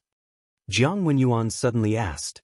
Mr. Liu grinned and said, "Don't worry, Your Highness. The Phaseless Demon Sect is professional when it comes to killing. I have never used my bone-eroding heart-pressing palm in front of outsiders. Even the Guanzhong torture room will not be able to see it. However, I still have some doubts. Why did you kill Qiu Zhenxing? Didn't you join forces with that person?" Jiang Wenyuan sneered. Join forces? What a joke. None of the people with the surname Lu are good. They were just using me. Do they really think I don't know? Since the water is already muddy, let's make it even muddier. If the Lu family doesn't fight amongst themselves, how can I have a chance? Mr. Lu, who was at the side, smiled and didn't say anything. He couldn't be bothered with the messy internal affairs of the Eastern Qi. After all, the phaseless demon sect was only doing this for money. However, recently, Jianghu was getting more and more impatient. If this went on, the phaseless demon sect would have to consider changing partners. At this time, someone suddenly came to report that Chu Xiu had brought the people from the Guanzhong torture room to check the records of the Dragon Gathering Pavilion's guests. This stunned Jianghu. He suddenly turned his gaze to Mr. Lu and sneered. Didn't you say that your side did a clean job? Why would the people from the Guanzhong torture room come to my Dragon Gathering Pavilion? Mr. Lu froze for a moment, but then he smiled. Your Highness, you're wrongly accusing me. If I'm exposed, the people from the punishment hall will only be able to find the phaseless demon sect. They will definitely find me first, and then through me they can find you, Your Highness. But now, they came directly to the Dragon Gathering Pavilion. It's obvious that you exposed yourself here. That's why they found out. I told you that you attacked Qiu Zhenxing not long after he came to the Dragon Gathering Pavilion. Being so impatient, it's hard to guarantee that no one will find out. Jiang Wenyuan's face darkened. He sneered. Find out? If they have the ability, then they can come and check my Dragon Gathering Pavilion. Even if it's the people from the Eastern Qi royal family, they can't do as they please in my Dragon Gathering Pavilion, let alone the Guanzhong torture room. I'd like to see who dares to come and check my Dragon Gathering Pavilion.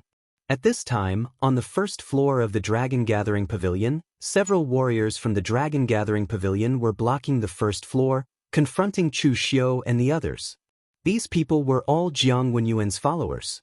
For example, Dominating Sword, Cha Kuei, Blood Rain Cold Light Sword, Shao Ting, and Uncle Qi, who had fought with Chu Xiu before.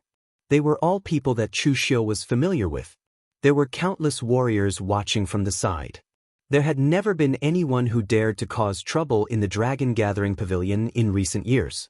Uncle Qi looked at Chu Xiu coldly and said, Chu Xiu, don't think that just because you won some fame in the God Weapon Conference that you have the right to do as you please in my Dragon Gathering Pavilion. This is Eastern Qi, not your Guanzhong torture room. Chu Xiu said plainly, Old man, don't be angry. Everything has to be reasonable. I don't want to make things difficult for you, but this time, I'm representing the Guanzhong torture room to investigate the case in Eastern Qi. Why? Isn't your Dragon Gathering Pavilion people from Eastern Qi? Uncle Qi scoffed and said, Qiu Zhenxing is dead. You can go to the Pegasus farm to investigate the case, but why did you come to my Dragon Gathering Pavilion? It's very simple. I suspect that Qiu Zhenxing's death has something to do with your Dragon Gathering Pavilion. Chu Xiu's words were earth-shattering, and everyone present was stunned.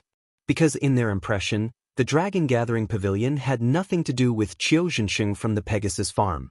Why would Jiang Wenyuan kill Qiu Zhenxing out of boredom? Even if he killed Qiu Zhenxing, he wouldn't get the Pegasus farm. Right at this moment, Jiang Wenyuan brought his men downstairs and said coldly, Chu Xiu, if you dare to spout nonsense again, even if the Guanzhong torture room and Guanxiu are behind you, they still can't protect you. I have no enmity with Qiu Zhenxing, so why would I kill him? Chu Xiu said plainly, Your Highness, you're wrong. I never said that you killed Qiu Zhenxing. I only said that Qiu Zhenxing's death has something to do with the Dragon Gathering Pavilion. Instead, Your Highness, you keep saying that you killed Qiu Zhenxing. This is a little like confessing without being pressed. Jiang Wenyuan scoffed and said, Don't play word games with me. The Dragon Gathering Pavilion is my business. If you say that Qiu Zhenxing's death has something to do with the Dragon Gathering Pavilion, isn't that saying that I killed Qiu Zhenxing? Chu Xiu shook his head and said, That's not what I meant.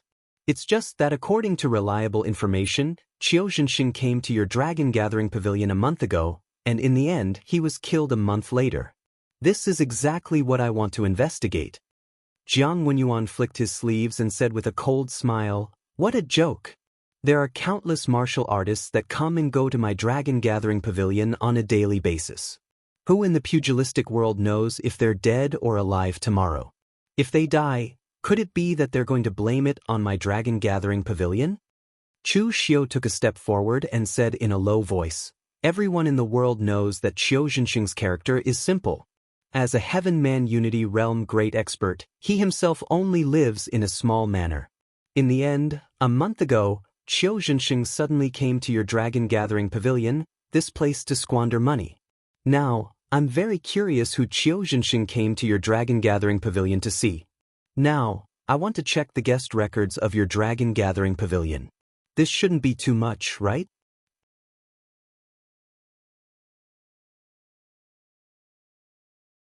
Chapter 281.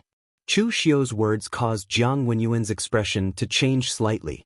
This was only a very small flaw. At most, it was a point of suspicion. He did not expect that Chu Xiu would actually investigate the dragon gathering pavilion because of this point of suspicion. But Jiang Wenyuan still took a tough stance. The dragon gatherer pavilion has its own rules. How can we divulge information about our guests? You want to investigate the Guanzhong torture room? You're not qualified. Get out of here in 10 breaths, or bear the consequences. With that, Jiang Wenyuan waved his hand. Immediately, more than 10 of Jiang Wenyuan's hanger-ons surrounded Chu Xiu and the others, glaring at them covetously. In the land of Eastern Qi, Jiang Wenyuan had the right to be so arrogant. Anyway, he had the immunity medallion. Even the royal family of Eastern Qi could not do anything to him, let alone an outsider like Chu Xiu. Cheng Zhouhai approached Chu Xiu and whispered, "Brother Chu, this is troublesome. What should we do? Why don't we retreat for now?" Although Cheng Zhouhai was young, he was actually a veteran constable of the Guanzhong torture room. He had also been sent to other places to carry out missions. But to be honest, this was the first time they had seen something like this. The Guanzhong torture hall had been invited here. Logically speaking, the local forces should have cooperated, but in the end, they were about to fight. They were here to solve a case, not to snatch a territory. Was there a need to be like this? Chu Xiu said plainly, "Retreat? It's easy to retreat, but don't forget, we are representing the Guanzhong torture room. Once we retreat, it means that the Guanzhong torture room has lost face. With Hall Chief Guan's personality, will he spare us or you?" Cheng Zhouhai was speechless. It was hard to say. It was easy to admit defeat, but it would be a loss of reputation. However, at this moment, Jiang Wenyuan snorted coldly and said, "You're not going to scram? Fine, beat them all out." As soon as he finished speaking, Jiang Wenyuan's mercenaries rushed towards Chu Xiu and the others. Jiang Wenyuan's subordinates were at the inner and physical invulnerability realms, as well as the 3 flowers at one's prominence and the 5 qis collecting in mind. Moreover, they were more numerous than the people from the Guanzhong torture room. Therefore, the people from the Guanzhong torture room were immediately suppressed as soon as they started fighting. This was especially true for Chu Xiu, as he was given preferential treatment. 3 martial artists of the 5 qis collecting in Origin Realm attacked Chu Xiu at the same time, forcing Chu Xiu to retreat step by step. In fact, Chu Xiu wasn't in such a miserable state. It was just that he didn't expect to use his full strength. His main purpose for coming to Eastern Qi this time was to get the martial arts manual in Qiu Zhenxing's hands, not the truth of the case. It was not worth it to risk his life for this matter. As long as he didn't act too cowardly in the Dragon Gatherer Pavilion and didn't embarrass the Guanzhong torture room, it would be fine. Although Chu Xiu was in a difficult situation, he was still relaxed. However, Cheng Zhouhai and the others were already doing their best to resist. After all, they were strong, and they didn't even have a 3 flowers at one's prominence. Just when they were about to lose and Chu Xiu was about to pretend that he couldn't win and retreat, a sharp voice suddenly came, "All of you, stop." Wang Jin rushed over hurriedly with her men, looking enraged. He had only returned to the imperial city to report on his mission. In such a short span of a day, how did so many things happen? Looking at Chu Xiu, Wang Jin said angrily, "I, Eastern Qi, came to Guanzhong torture room to investigate Qiu Zhenxing's case. How did you find out about the Dragon Gatherer Pavilion? Chu Xiu said with a deep voice, "It's not that we found out about the Dragon Gatherer Pavilion, but that the clues pointed to the Dragon Gatherer Pavilion. Eunuch Wang, Guanzhong Torture Room is a professional in this area. We won't just randomly frame an innocent person." As he spoke, Chu Xiu told Wang Jin all of their speculations. After listening, Wang Jin also frowned. If it were anyone else, Wang Jin could use his identity to make them give in, but Jiang Wenyuan couldn't. Wang Jin was the deputy general manager of the front of the palace department and the emperor's confidant. Although his position wasn't too high, in the land of Eastern Qi, he was an existence that could do whatever he wanted. Even some of the collateral royal families had to be polite to him. However, Jiang Wenyuan was a *T stirrer in the land of Eastern Qi. No one could provoke him. He was the memorial arch that the Eastern Qi royal family had set up. In the past, the Lu royal family had already said that they would let the Jiang royal family forever enjoy peace and happiness to prove that they were different from the last generation of the Jiang royal family. If they touched him now, wasn't it the same as slapping their own faces? So, on the side of the Eastern Qi imperial court, no one wanted to offend Jiang Wenyuan. Moreover, they all kept a respectful distance from him. But right now, this matter was a bit too big, so Wang Jin could only walk up, clasped his hands at Jiang Wenyuan, and said, "Prince Anil, Qiu Zhenxing's death has already alarmed His Majesty, so right now, please cooperate. If this matter truly has nothing to do with the Dragon Gatherer Pavilion, then we won't continue to disturb you. It's only a guest register. The Dragon Gatherer Pavilion records it every day, so flipping through it should be a very simple matter." Jiang Wenyuan coldly snorted and said, "Register? There are so many Jianghu people coming and going in my Dragon Gatherer Pavilion every day. If something like a register is kept, how long would it need to be kept? Of course, it would be cleared every few days." Jiang Wenyuan's words were too half-hearted. Even Wang Jin didn't believe him. The Dragon Gatherer Pavilion was different from other restaurants. Every single customer that came and went were famous in the Jianghu. Every single one of them had to be recorded in detail. Yet, right now, Jiang Wenyuan actually said that the register needed to be cleared in a few days. He, the Grand Prince Anil, didn't even have a place to store the register? Wang Jin still wanted to say something, but he heard Jiang Wenyuan coldly snort and say, "Wang Jin, I'm giving you face by explaining so much to a eunuch like you. If you want to search my Dragon Gatherer Pavilion, bring His Majesty out if you have the ability.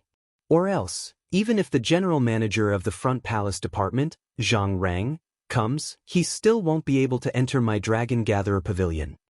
Jiang Wenyuan's eunuch made Wang Jin furious in his heart. Although he was a eunuch, and had even mocked himself like that before, mocking himself and insulting others were two different concepts. However, at this moment, Wang Jin really didn't dare to fall out with Jiang Wenyuan. After all, he was just a eunuch and a servant of the royal family. If Jiang Wenyuan lost his power, he would dare to step on him while he was down. However, if the Eastern Qi royal family didn't want to touch Jiang Wenyuan, there was nothing he could do. Wang Jin had no choice but to say to Chu Xiu and the others, "Leave first. I'll report this matter to His Majesty and let His Majesty handle it." Since Wang Jin had already spoken, Chu Xiu and the others naturally wouldn't insist and left with Wang Jin. When the people of the Dragon Gatherer Pavilion saw this scene, they were shocked. They thought to themselves that Jiang Wenyuan, a prince with a different surname, was really impressive in Eastern Qi. He didn't even care about the deputy general manager of the front palace department, the confidant of the emperor. Watching the figures of Chu Xiu and the others leave, Jiang Wenyuan's eyes revealed a hint of coldness. After returning to the 9th floor, Mr. Lu was still waiting there. He had seen the scene below, but he felt that Jiang Wenyuan had gone a little too far. Everything he had was built on the premise that the Eastern Qi royal family didn't want to touch him. That was why he could cross the line and scrupulously and be arrogant. He didn't even care about Wang Jin, a confidant of the emperor. However, if he really went too far and the Eastern Qi royal family's tolerance for him reached its limit, Jiang Wenyuan would end up in a miserable state. When that happened, people like Wang Jin, who had been wronged by Jiang Wenyuan or had temporarily backed down, would probably explode even more violently. At this moment, Jiang Wenyuan didn't notice Mr. Lu's thoughts. He only said coldly, "Mr. Lu, find a time today and get rid of Chu Xiu for me." Mr. Lu was shocked when he heard this. He said, "Your Highness, you just had a conflict with Chu Xiu, and you want me to kill him. This is clearly saying that you're the murderer. Even an idiot can see the connection between this." Jiang Wenyuan said lightly, "That's right. Even an idiot can see the connection between this, but do you think I look like an idiot? Therefore, no one will think that I'm stupid enough to kill Chu Xiu at this time. They will definitely think that Chu Xiu died because of something else, or that the real murderer is trying to confuse them and frame them." Mr. Lu was taken aback. That did make sense. He had always felt that Jiang Wenyuan was a bit of a fool, but now it seemed that he was quite capable. But it was a pity that Jiang Wenyuan's identity was not so good. If he had been a normal person from the royal family, he would not have come this far. "Since your Highness is prepared, it's done. I'll do it when it gets dark. I promise that your Highness will be satisfied." Mr. Lu made an obeisance with hands folded in front of his chest, and then disappeared. At this time, after nightfall, Wang Jin was gritting her teeth and preparing to write a memorial to censure Jiang Wenyuan. He had just returned from the capital, so he didn't have to go through so much trouble. It was just a matter of a letter. As for Chu Xiu's side, except for him who didn't feel it was a big deal, the others were a bit worried about how to solve this tricky case. The main reason Chu Xiu came here was for the cultivation method in Qiu Zhenqing's hands. If the case was solved successfully, he would not suffer a loss and could get some credit. Of course, if he failed, they could also take the current situation back and say that they did not ruin the reputation of the Guanzhong torture room, but the power struggle between the Eastern Qi imperial court was a bit too complicated. It was difficult for them, a group of outsiders, to intervene. The others were thinking hard in the guest room, but Chu Xiu did not bother to stay in the guest room, so he went to wander around the Ji State Prefecture. To be honest, during the last God Weapon Conference, Chu Xiu actually did not wander around the Ji State Prefecture. During the last God Weapon Conference, the smell of gunpowder was strong. Either someone wanted to kill Chu Xiu, or Chu Xiu was killing people. The situation was very tense. But this time, Chu Xiu did not come with the idea of getting the cultivation method. Instead, he came to Eastern Qi with the idea that if he could get it, he would be lucky. So this time, he was very relaxed. However, just as Chu Xiu walked into an alley, a fierce murderous intent suddenly fell, and a powerful Qi movement attacked Chu Xiu, causing Chu Xiu to subconsciously pull out the heavenly demon dance hanging on his waist. The devil Qi swept, and in an instant, the Avicii devil knife suddenly slashed out.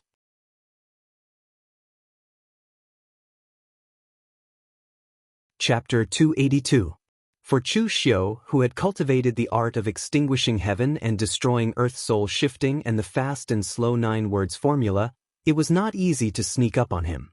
The art of extinguishing heaven and destroying earth soul shifting increased Chu Xiu's mental strength, while the fast and slow 9 words formula's outer binding seal focused on sensing, which could avoid danger and increase one's perception.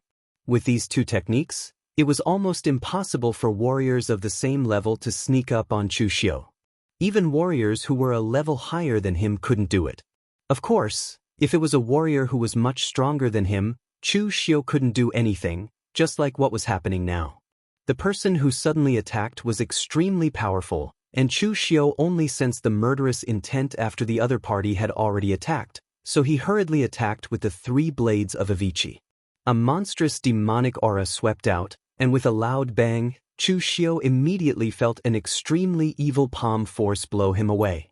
The palm force even followed his sky demon dance and invaded his meridians, causing Chu Xiu to explode with the inner lion seal, which was then able to expel the extremely evil palm force. TSK, as expected of a weapon forged from the sky demon order. Its power is really extraordinary. Mr. Lu's entire body was covered in a black robe. As he walked out of the darkness, the demonic aura around him was monstrous, making him look extremely terrifying. Chu Xiu's eyes narrowed. Phaseless demon sect? I have no enmity with your phaseless demon sect, and I even have a weapon forged from the Sky Devil Order in my hand. If anyone wants to kill me, it should be those righteous sects that want to kill me. Why do you want to kill me? Mr. Lu shook his head and said, Actually, it's my habit not to talk nonsense before killing people. However, seeing that you're holding a weapon forged from the Sky Devil Order, I can teach you a lesson. It's best to keep a low profile as a person. A tall tree attracts the wind. If there's a next life, remember to keep a low profile. The blade in your hand is not bad. After I kill you, I'll keep it safe for you. As soon as he finished speaking, the demonic aura around Mr. Lu surged, and the strength he displayed was at the peak of the unity of heaven and man, second only to a martial Dao master. Chu Xiu frowned. This Mr. Lu's strength was truly terrifying. Judging from his aura, he was even stronger than the former Heavenly Sin Branch leader. Of course, the current Chu Xiu was not the same Chu Xiu as when he faced the Heavenly Sin Division leader. He was confident that he could escape. However, not even Chu Xiu knew the price he would have to pay. However, at this moment, Chu Xiu seemed to have suddenly thought of something. He directly said in a clear voice, "The heavenly demon has no form, and the great Tao is boundless. Sacred fire refines the heart, demonic fire devours the heavens." Mr. Lu, who was about to attack, froze when he heard this. His eyes were filled with shock as he shouted, "Who the hell are you?" The 4 sentences that Chu Xiu said just now were the slogans of the Kunlun Devil cult in the past. Moreover, only the direct descendants of the Kunlun Devil cult had the right to say them. It was not strange for people to know these 4 sentences hundreds of years ago. However, now that the Kunlun Devil cult had been completely destroyed by the major sects, and some traces of it had been erased, these 4 slogans were only known by people like the Phaseless Demon sect who were still loyal to the Kunlun Devil cult. Chu Xiu said in a deep voice, "Senior from the Phaseless Demon sect, strictly speaking, I am also a disciple of the Holy Cult. I inherited the technique of Nangong Wuming, the Hall Master of the Demon Heart Hall under the Kunlun Devil cult, the Inine Transformation Demon Heart. In the past, I was just a commoner in the pugilistic world. It was because I received Nangong Wuming's inheritance that I was able to reach this level of cultivation. In order to hide my identity as a member of the Holy Cult, I even specially practiced the techniques of Buddhism and Taoism. That was how I reached this level." After hearing this, Mr. Lu said in a deep voice, "It's not safe here. Let's go somewhere else first." After Mr. Lu said this, he already believed in Chu Xiu's identity. In the past, the structure of the Kunlun Devil cult was very complicated. There were halls, palaces, and even organizations with different functions. Those who were not from the inner circle of the Kunlun Devil cult would definitely not know about these organizations. Moreover, Chu Xiu could actually say the name of the former hall master, Nangong Wuming. This was even more certain of Chu Xiu's identity. When the Kunlun Devil cult was breached, some of the warriors of the Kunlun Devil cult were hunted down by the people of the righteous path. Therefore, it was very normal for the inheritance to be lost in other places. Moreover, combined with Chu Xiu's performance all along, he did not have any rejection of the diabolism. He also cultivated many extremely powerful demonic techniques, which was also very much in line with his identity as a diabolism lurking in the pugilistic world. In fact, apart from the fact that Chu Xiu's identity was fake, everything else was real. However, this was something that happened in the future. A few years later, there really was a rising star of the diabolism who made a name for himself in the pugilistic world. The identity of the other party was the successor of Nangong Wuming, so many experts of the righteous path hunted him down. Now, Chu Xiu temporarily borrowed this identity, so no one would suspect his identity. Chu Xiu followed Mr. Lu to a slum at the edge of the city. There were dilapidated houses everywhere. Some ordinary people in the Ji State Prefecture were around. Ordinary rich people would not come to such a place, let alone some martial arts experts. Mr. Lu cupped his hands towards Chu Xiu and said, "Fortunately, Chu, you revealed your identity just now. Otherwise, I would have made a big mistake."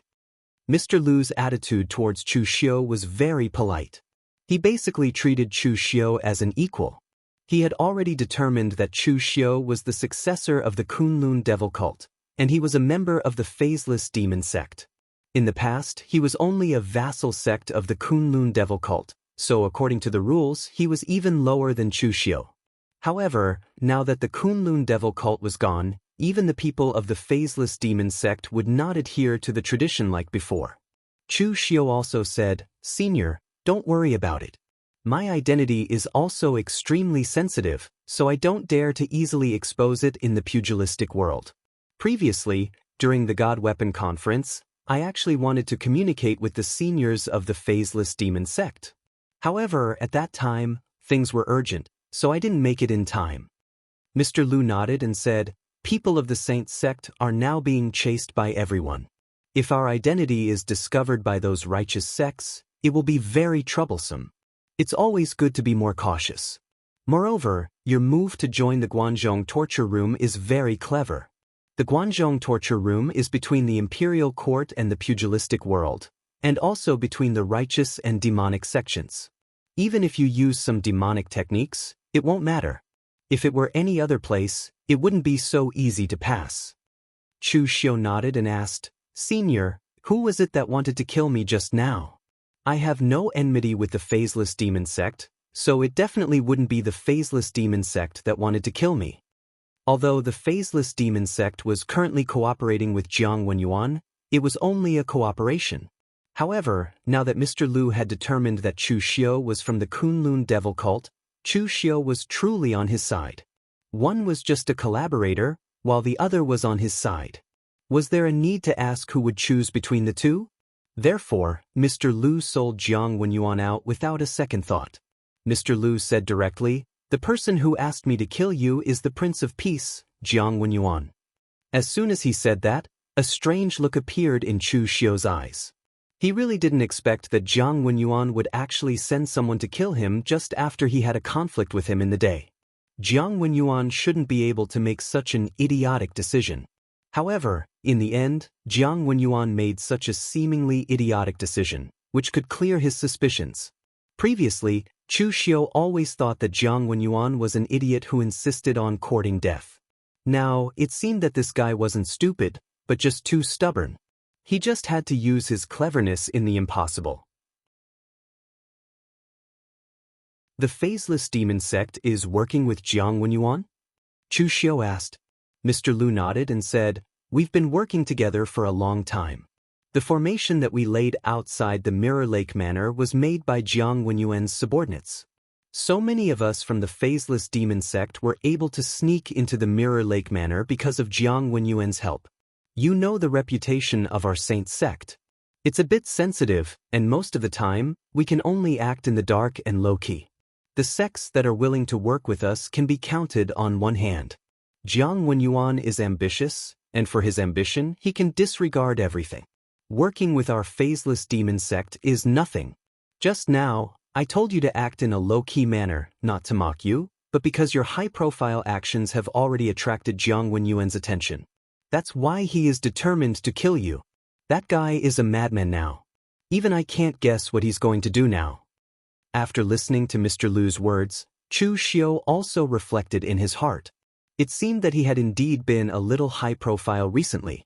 Although it was not to say that he was arrogant, he only considered the interests and ignored the people's hearts. The interests were the easiest to speculate. Now, Chu Xiu was now sent by Guanzhong torture room to investigate the case in Eastern Qi. Guanzhong torture room was his backer, and so was Eastern Qi. Whoever touched him would be provoking Guanzhong torture room and Eastern Qi imperial court. So normally, no one dared to touch him. However, Jianghu was very abnormal now. His ambition had expanded to the point of explosion, and he had no scruples. Whether to kill Chu Xiu or not, it was only a matter of a thought. By the way, Senior, what's going on with Qiu Zhenxing's case? Was it really done by Jianghu? Chu Xiu asked doubtfully. Previously, Chu Xiu found out about the Dragon Gatherer Pavilion, but he still didn't understand. Jianghu and Qiu Zhenxing had no relationship at all. Why did he kill Qiu Zhenxing? He got himself into trouble for no reason. Mr. Lu sneered and said, "It was really done by Jianghu Yuan, and I killed Qiu Zhenxing myself. As for the specific reason, it's actually a *T fight among the Eastern Qi imperial family. Jianghu Yuan wanted to meddle in it, but it turned out to be such a big case." Chu Xiu frowned slightly. This matter actually involved the internal struggle of the Eastern Qi imperial family. It seemed that it was really troublesome.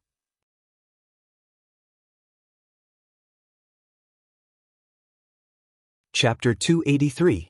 Mr. Lu had completely regarded Chu Xiu as one of his own, so it could be said that he told Chu Xiu everything he knew.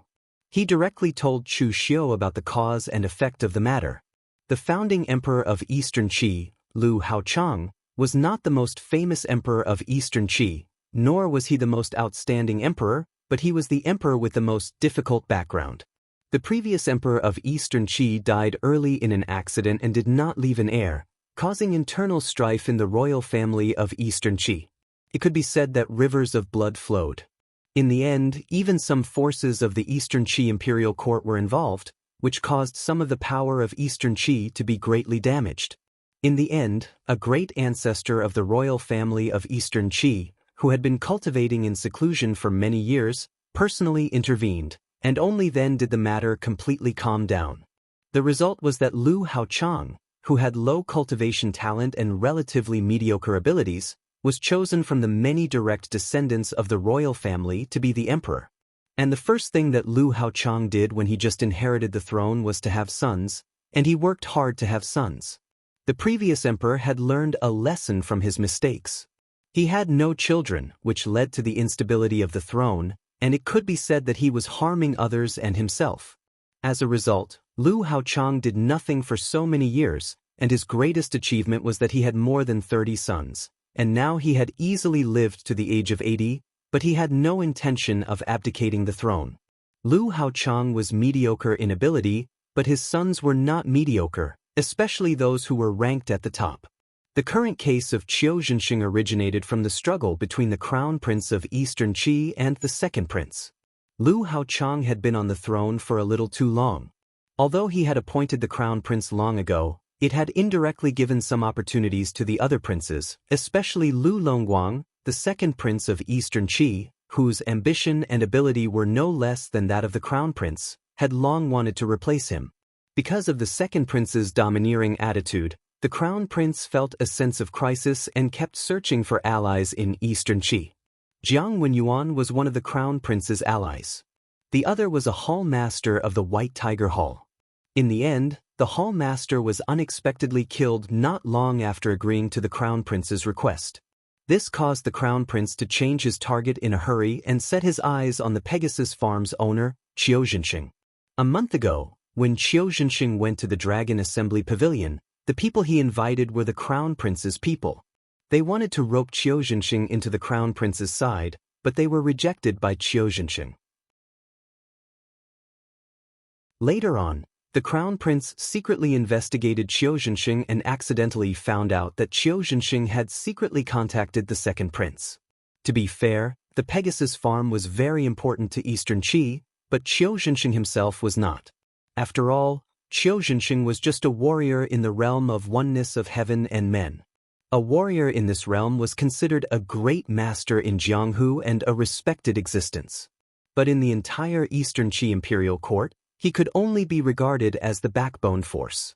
For example, Wang Jin, the deputy director, and Fang Zhenqi, the general, were both in the realm of oneness of heaven and men, which was not rare in the Eastern Qi imperial court.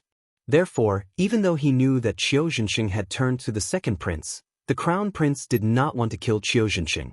Jianghu Yuan sent Mr. Lu to kill Qiu Zhenxing because he wanted to muddy the waters and prevent the second prince's strength from surpassing the crown prince too much, so that the Eastern Qi imperial family would begin to kill each other. After hearing this, Chu Xiu also breathed a sigh of relief. He did not expect that this matter really had something to do with him. The butterfly effect was very terrifying.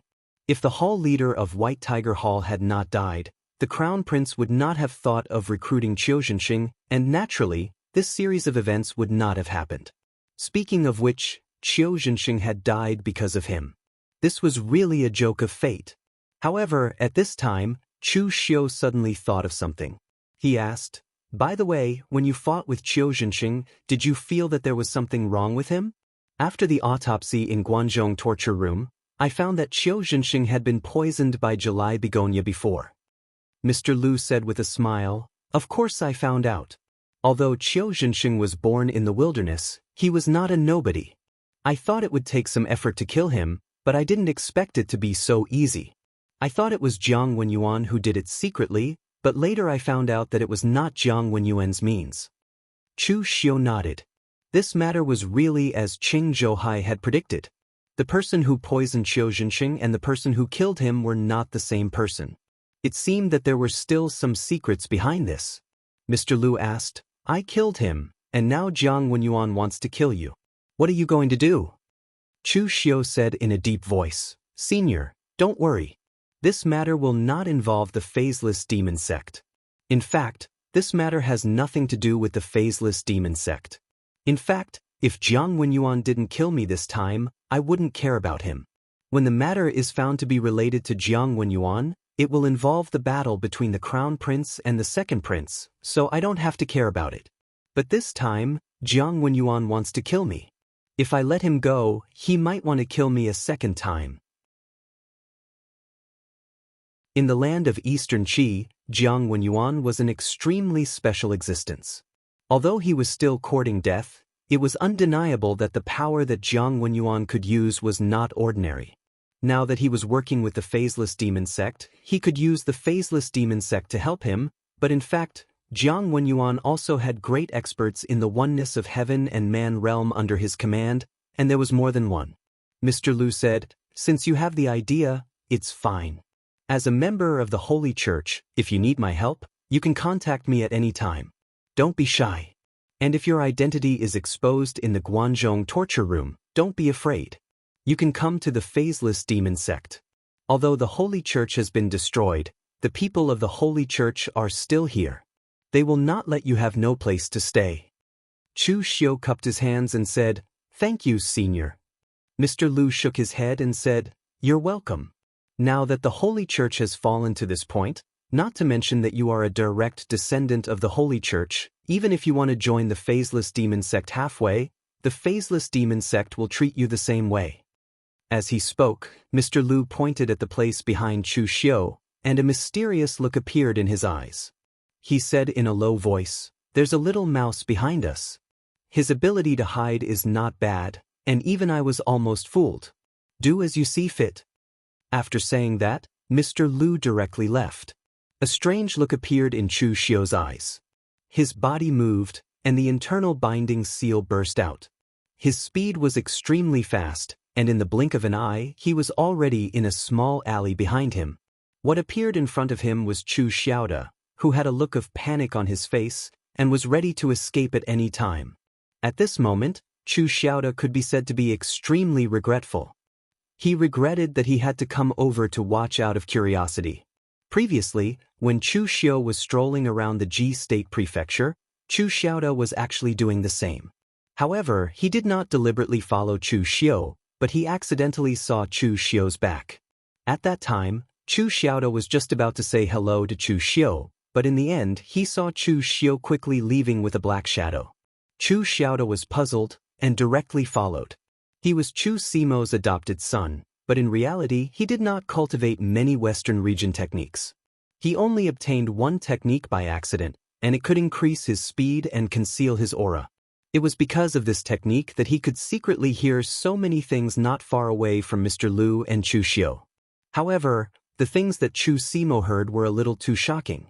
The truth of Qiu Zhenxing's death was one thing, but it was just the internal strife of the royal family. After all, he had been in the Guanzhong torture room for so many years, and he had seen even more bizarre cases. However, the following conversation about the Kunlun devil cult between Chu Xiu and the black-robed man almost made Chu Xiaoda cry out in shock. He never expected that Chu Xiu would be related to the Kunlun devil cult. This was a matter of life and death. It was because he was shocked by this news that Chu Xiaoda's state of mind fluctuated a little, causing a flaw in his concealment, which was discovered by Mr. Liu. Chu Xiu looked at Chu Xiaoda and said expressionlessly, "If I say that I actually have nothing to do with the Kunlun devil cult, and that I was just lying to that person just now, would you believe me?" Chu Xiaoda gave Chu Xiu a smile that was uglier than crying and said, "If I say that I believe you, will you believe me?" Chu Xiaoda said it like a tongue twister, but in reality, even if he said he believed it, how could Chu Xiu believe him? Chu Xiu looked around and said indifferently, "No martial artist will come here. You know my strength. Are you confident that you can escape from me?" Chu Xiaoda's heart sank. Not to mention Chu Xiu, who had reached the three-flower realm, even Chu Xiu, who was in the physical invulnerability realm during the competition in the Guanzhong torture room, was an existence that he could only look up to. Li Tianhao easily defeated and humiliated him, but Chu Xiu easily crippled Li Tianhao. There was no need to explain the difference in strength. Just as Chu Xiaoda was about to fight to the death, Chu Xiu suddenly said, "Do you want to live or die?" Chu Xiaoda's eyes froze, and he said subconsciously, "Of course I want to live." Chu Xiu said in a deep voice, "Since you want to live, I'll give you a chance to live. It doesn't matter whether I'm a member of the Kunlun devil cult or not. Since you've seen all this, I can't let you go so easily." In the past, the Kunlun devil cult had a secret seal called the Holy Fire Seal. Its shape was based on the rootless holy fire at the peak of West Kunlun. "I know what this seal looks like. Let me leave the Holy Fire Seal on your arm. That way, you and I will both become members of the Kunlun devil cult, and we will both have something on each other. Naturally, I won't have to kill you."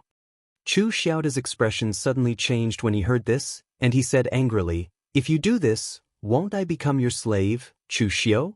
You have something on me in your hands, and I will be at your beck and call. If that's the case, you might as well kill me." From Chu Xiaoda's point of view, Chu Xiu was originally a member of the Kunlun devil cult. Even if he was discovered, he could join the phaseless demon sect and turn from a young hero in the Guanzhong torture room into a hero of the devil path. Chu Xiaoda, on the other hand, was purely wronged. His weakness was in Chu Xiu's hands all his life, and he was at his beck and call. In Chu Xiaoda's opinion, this was a fate worse than death.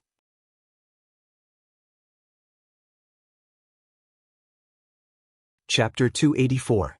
When faced with the same problem, everyone's choice was different. Chu Xiu firmly believed that interests were the foundation of everything. Holding each other's weaknesses was far more reliable than so-called loyalty and promises. For example, the 9-branch hall that Chu Xiu had secretly established was like this. Everything was maintained for mutual interests, and the nature of the 9-branch hall was equivalent to holding each other's weaknesses. Previously, when Chu Xiu had dealt with Yang Ling, he had actually used a similar method. At that time, Yang Ling had decisively chosen to compromise, leaving behind a weakness, and had chosen to be loyal to Chu Xiu. But now, Chu Xiaoda was different.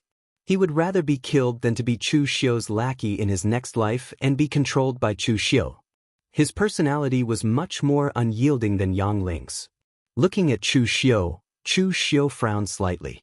Even he had not expected Chu Xiaoda to choose to refuse. But then Chu Xiu felt a little relieved. Chu Xiaoda's reaction was so intense mostly because of his identity. He was a foreigner from the western regions, so he was extremely sensitive to inferiority. His foster father, Chu Simo, was a slave from the western regions. So even though he had become a torture officer, he had been criticized and secretly mocked in the Guanzhong torture room. Because of this, Chu Xiaoda had been humiliated and discriminated against. In his opinion, if Chu Xiu really wanted to treat him like a slave, then he might as well fight to the death with Chu Xiu. Chu Xiu said indifferently, "Who told you that I'm going to control you after I have something on you? I have no intention of treating you as a slave. My ambition is much bigger than you think. I'm not satisfied with the position of patrol, and I'm not even satisfied with the position of torture officer. In the Guanzhong torture room, you and your foster father were both foreigners and discriminated against. Are you willing to be like that for the rest of your life? This pugilistic world has never been measured by bloodline or birth, but by the fists and swords in one's hands. I got hold of your weakness for my own peace of mind, and also for yours. But what I can give you is definitely more than you can imagine." Chu Xiaoda was a little stunned. He didn't expect Chu Xiao to say such a thing to him. Right at this time, Chu Xiao suddenly threw a 9-dragon coin to him, but it was missing a corner, and there was a blood-red blade mark with demonic qi on it. During the God Weapon Conference, I teamed up with Mo Tianlin of Shangyang's Mo clan, Luo Feihong of Wu Jun's Luo clan, and Xie Xiaolu of Heaven Alliance to form the 9-branch hall. We didn't become sworn brothers out of loyalty, but out of mutual benefits. With this 9-dragon coin that represents me, you will also be a member of the 9-branch division.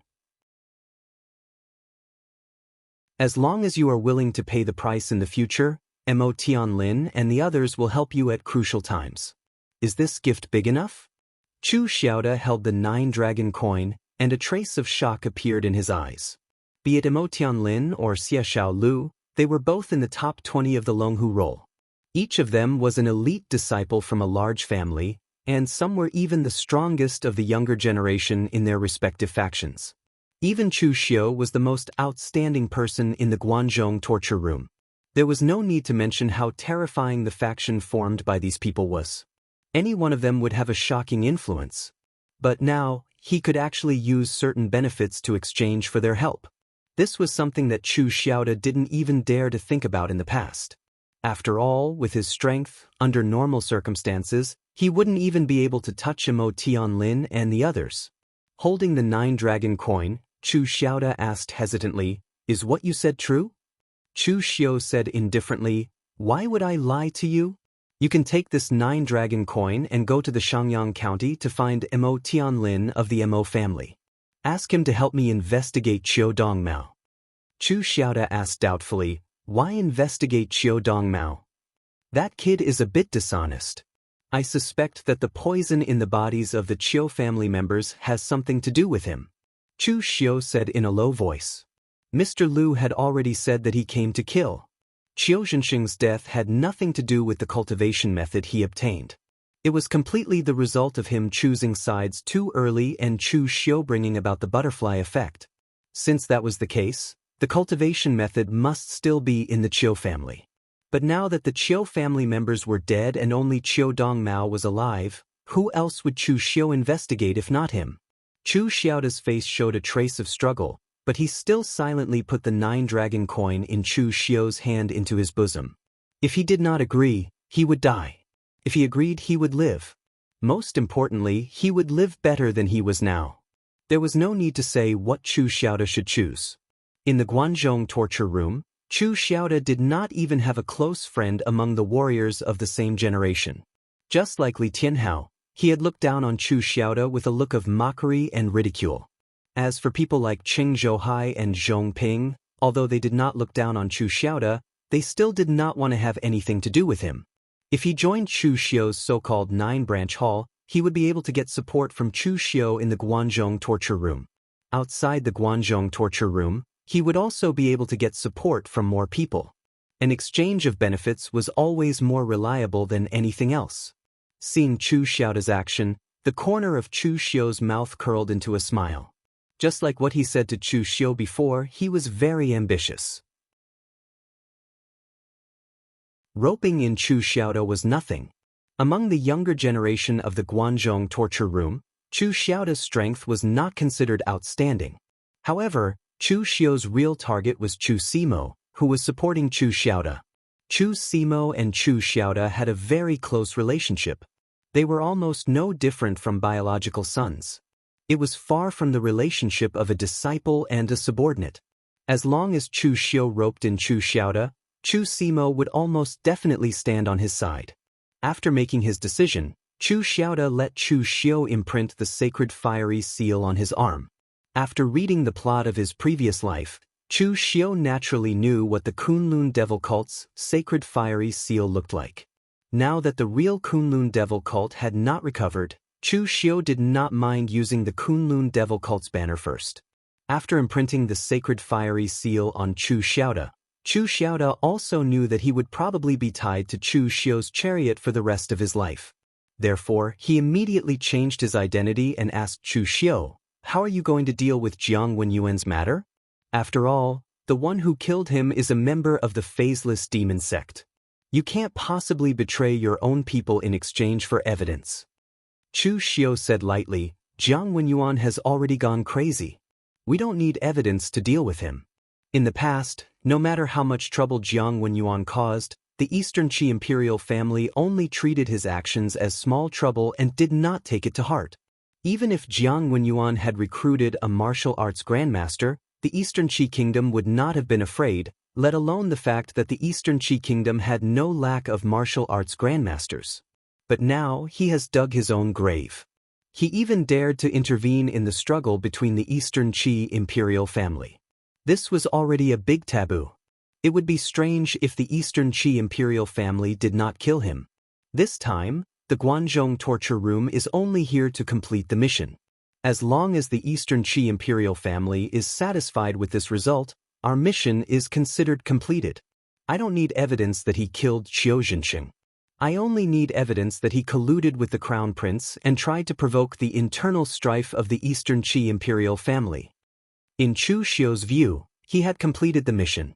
As for the person who completed the mission, it fell on the General Fang Zhenqi of the Breaking Edge Battalion. After Mr. Lu returned to the Dragon Gatherer Pavilion, Jiang Wenyuan asked, Has Chu Xiu been dealt with? Mr. Lu shook his head and said, It's easy to deal with Chu Xiu, but that Wang Jin has been following Chu Xiu around. Your Highness, you also know that Wang Jin is an expert from the Imperial Palace. Although she is a eunuch, she is the Emperor's confidant and is not easy to deal with. If I make a mistake and expose myself, I'm afraid I won't be able to make a move again. Jiang Wenyuan scolded in a low voice, This damn eunuch is really a hindrance. Jiang Wenyuan never had a good impression of eunuchs. After the Lu imperial family ousted the Jiang imperial family, the eunuchs in the imperial palace were the first to change sides and directly surrender to the other party. From then on, Jiang Wenyuan knew that these dead eunuchs who had lost their roots were not reliable at all. Jiang Wenyuan waved his hand and said, All right, since that's the case, then find a chance to make a move. Mr. Lu nodded and walked down calmly. However, at this moment, the communication jade slip on his waist lit up. Looking at the contents, Mr. Lu couldn't help but reveal a mysterious look. Jiang Wenyuan subconsciously asked, Who is it? Mr. Lu said nonchalantly, It's a fellow disciple of my phaseless demon sect. Jiang Wenyuan casually waved his hand and didn't care. He was only an ally with the phaseless demon sect, not a master-servant relationship. He didn't want to know some of the inside stories of the phaseless demon sect, and the phaseless demon sect probably wouldn't tell him. Walking down the Dragon Gatherer Pavilion, Mr. Lu's eyebrows twitched. He immediately began to order the disciples of the phaseless demon sect to leave the Dragon Gatherer Pavilion and the Prince of Enli's palace silently. The message just now was sent by Chu Xiu. He said that the phaseless demon sect wanted evidence of Jiang Wenyuan working with the crown prince, and that he was already prepared to make a move on Jiang Wenyuan. If he succeeded, the phaseless demon sect would also be able to take advantage of the situation. Mr. Lu was very satisfied with Chu Xiu's attitude. Although in Mr. Lu's eyes, they were all on the same side, helping for free and sharing benefits were two different concepts. Now that Mr. Lu had helped Chu Xiu obtain Jiang Wenyuan's evidence, Chu Xiu would also be able to give Mr. Lu a certain amount of benefits. This would be considered fair, and it would also make Mr. Lu feel that this direct descendant of the Kunlun demon sect really knew how to conduct himself. Currently, Mr. Lu's status in the Prince of Enli's palace was that of a guest, and an extremely important one at that. It was very easy for him to get some clues as evidence. After getting the thing, Mr. Lu secretly gave it to Chu Xiu, while Chu Xiu left Cheng Zhouhai and the others and went to Qiu Zhenxing's manor alone to meet Fang Zhenqi.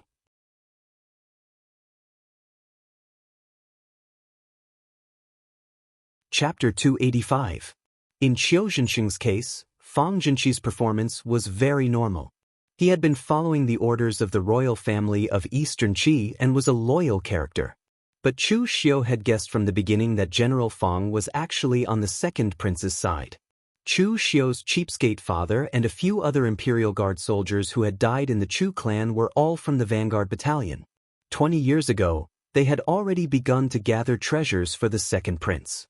It could be said that the Vanguard Battalion was the second prince's private army. This was not a big secret in Eastern Qi. The Dragon Riders were the army that belonged exclusively to the royal family of Eastern Qi. Naturally, some of them were directly under the command of the Emperor of Eastern Qi. The rest of the princes also held some power in their hands.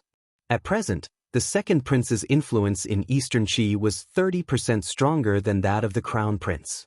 It was not strange that he had a battalion of the Dragon Riders under his command. Moreover, the second prince had been paying attention to Qiu Zhenxing's case.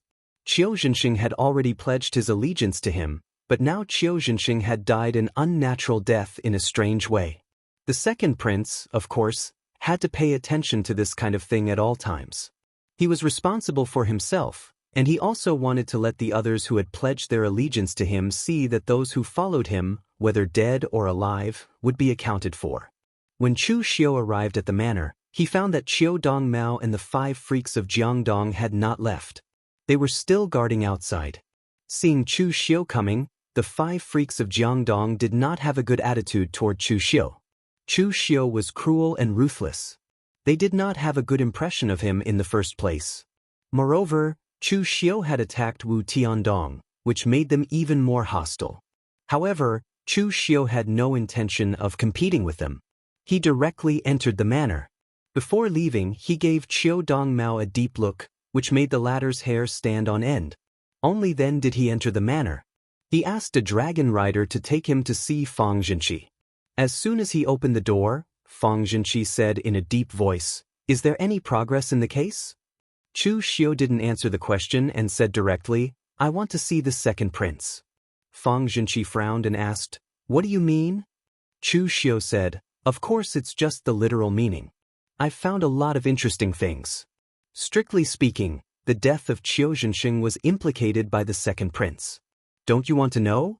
The thing in my hands will not make the second prince regret it." Fang Zhenqi furrowed his brows and said, "Wait here, I'll go ask the second prince." The second prince had clearly instructed him to investigate this matter thoroughly. He did not know whether what Chu Xiu had said was true or not, but it would not be wrong to report to the second prince first. Fang Zhenqi was one of the second prince's trusted aides, so he naturally had a way to contact the second prince. Chu Xiu waited in the manor for a day before Fang Zhenqi walked over and said in a deep voice, "Chu Xiu, the second prince invites you over." As he said this, Fang Zhenqi directly led Chu Xiu to a manor outside the Ji state capital. As the second prince of Eastern Qi, LV Longguang owned many properties in Eastern Qi, and this manor was one of them. To be honest, Chu Xiu was a little curious about LV Longguang. After all, this prince was very famous in Eastern Qi. It was said that LV Longguang and Crown Prince LV Longji were born only 15 minutes apart, but it was this 15 minutes that made one of them the Crown Prince and the other the second prince. After he grew up, LV Longguang was naturally very dissatisfied with this kind of thing, and he would compete with the Crown Prince for everything. Of course, he was indeed qualified to do so. The world worshipped martial arts, and everything was based on martial arts. The royal family of Eastern Qi was no exception. Crown Prince LV Longji's strength in martial arts could only be said to be average, about the same as his father. Even with countless elixirs and the guidance of experts, he only reached the inner invulnerability realm after the age of 30. On the other hand, LV Longguang's martial arts talent was amazing, and he had already reached the innate stage before the age of 20. Later, he followed the Eastern Qi military on expeditions, and had a very strong reputation in the military. In terms of ability, LV Longji was only average. As the Crown Prince, he held a lot of power, but most of it was handled by his subordinates. LV Longguang, on the other hand, was experienced, which made his subordinates gasp in admiration. It could be said that if LV Longji did not have the identity of the Crown Prince, he would almost be completely crushed by the latter. However, Chu Xiu vaguely remembered that in the original plot, the Kaiyuan Emperor Lu Haochang was already over 100 years old, but he had no intention of abdicating the throne. Of course, now that the plot had changed a lot, it was unknown whether the second prince would be able to ascend the throne. Fang Jinshi knocked on the door of a room and led Chu Xiu in. He said respectfully, "Your Highness, I have brought Chu Xiu." At this time, there were only two people in the room. One was sitting and the other was standing. The one sitting was a young man in his 30s with a beard and a masculine appearance. He wore a golden robe and had a powerful aura. This person was the second prince of Eastern Qi, LV Longguang. His actual age should be in his 50s, but because he was only in his 30s when he stepped into the three-flower realm, his current appearance had always been the same. Behind LV Longguang, there was an old eunuch with a pale face staring at Chu Xiu like a tiger watching its prey. This person was also a great expert in the unity of heaven and man realm. Fang Jinshi said that you wanted to talk to me about the cause of Qiu Zhenxing's death. What is going on? If you don't give me a reasonable explanation today, even if you're from the Guanzhong torture room, Guanxiu won't be able to protect you. As LV Longguang spoke, a strong pressure also came over. The second prince was famous for being strong. He was not joking. If Chu Xiu was really playing with him, even Guanxiu wouldn't be able to protect Chu Xiu. Chu Xiu didn't care about the second prince's attitude. He just said in a deep voice, "Since I dared to ask General Fang to invite the second prince, I naturally have the real thing. I have already found out about the cause of Qiu Zhenxing's death. I believe the second prince also wants to know who killed the man you recruited recently, right?" LV Longguang narrowed his eyes and said with a cold expression, "Who told you that Qiu Zhenxing is my man?" Chu Xiu said faintly, "Second prince, don't worry. This is not a problem within the second prince, but I found out about it." Chu Xiu didn't want to beat around the bush when dealing with someone as domineering as LV Longguang. Instead, he told him everything directly. However, he ignored Mr. Lu's role in all of this. He simply said that he had found out everything by himself. After listening to him, LV Longguang's face was already gloomy. He said coldly, "My brother is really scheming. He actually secretly colluded with Jianghu Yuan. He really doesn't know what's good for him." If the relationship between the Crown Prince and Jianghu Yuan hadn't been exposed by Chu Xiu today, he would probably still be in the dark. Although Jianghu Yuan couldn't help the Crown Prince succeed, it was very easy for him to ruin his plans. LV Longguang looked at Chu Xiu and asked in a deep voice, "Where is the evidence?" Chu Xiu said, "Of course I have the evidence, but second prince, you don't think that I will give it to you for nothing, do you? If that's the case, I might as well directly give the evidence to eunuch Wang Jin and let him report to His Majesty. At least I will be rewarded by His Majesty." "How dare you threaten me?" LV Longguang's face darkened. The pale and beardless eunuch behind him also snorted coldly, and a strong momentum attacked Chu Xiu. However, the current Chu Xiu was no longer the Chu Xiu of the past. Even a great master in the oneness of heaven and men realm could not scare him away. Facing the eunuch's momentum, Chu Xiu said in a deep voice, "It's not a threat, but a deal. It's only fair to give and take, isn't it? Second prince, with all due respect, what Eastern Qi needs now is stability. It's useless for me to hand in the evidence that Jianghu Yuan killed Qiu Zhenxing. Jianghu Yuan will only be reprimanded. On the contrary, if I hand in the evidence that Jianghu Yuan colluded with the Crown Prince and intended to provoke internal strife in the Eastern Qi royal family, then Jianghu Yuan will be killed. It's official business for me to hand in the evidence, but if it's handed in by you, second prince, it can become a tool to attack the Crown Prince. Isn't this deal worth it? Of course, you are the second prince of Eastern Qi, and I'm just a small Jianghu detective from the Guanzhong torture room. I can't do anything if you want to rob me. But second prince, you are a generous person, so I don't think you would do such a thing. Moreover, I have more than one piece of evidence." After hearing Chu Xiu's words, LV Longguang's face darkened. He was a strong-willed man. If Chu Xiu took the initiative to hand in the evidence, he might reward Chu Xiu for this. But in the end, Chu Xiu threatened him to make a deal, which was what LV Longguang hated the most. However, the evidence was currently in Chu Xiu's hands, and Chu Xiu even said that he had another piece of evidence.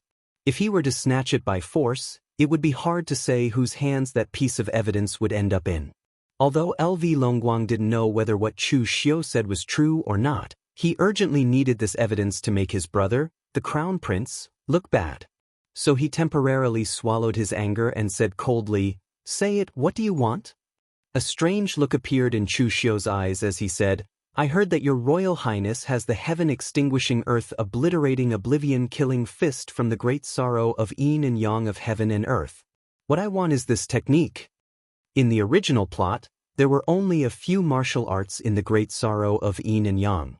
The forget self-killing fist of the great sorrow of yin and yang was the most famous one, and it was also a martial art with great lethality. This martial art was not only practiced by one person, but many people, and its source was in the hands of this second prince. As the name suggested, the forget self-killing fist of heaven and earth was a martial art that condensed the way of killing to the extreme, and it was most suitable for martial artists in the army to practice. After the second prince obtained this martial art, he often used it to win over the experts in the army. Chu Xiu was still thinking about how to get this martial art. He didn't expect that the opportunity would come now.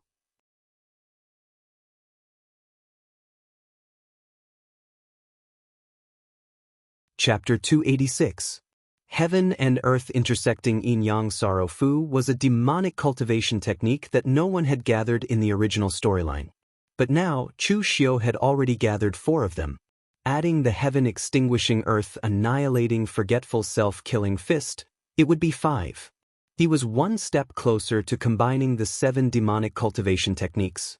However, when LV Longguang heard Chu Xiu's words, he laughed in anger. "You really don't know what you're talking about.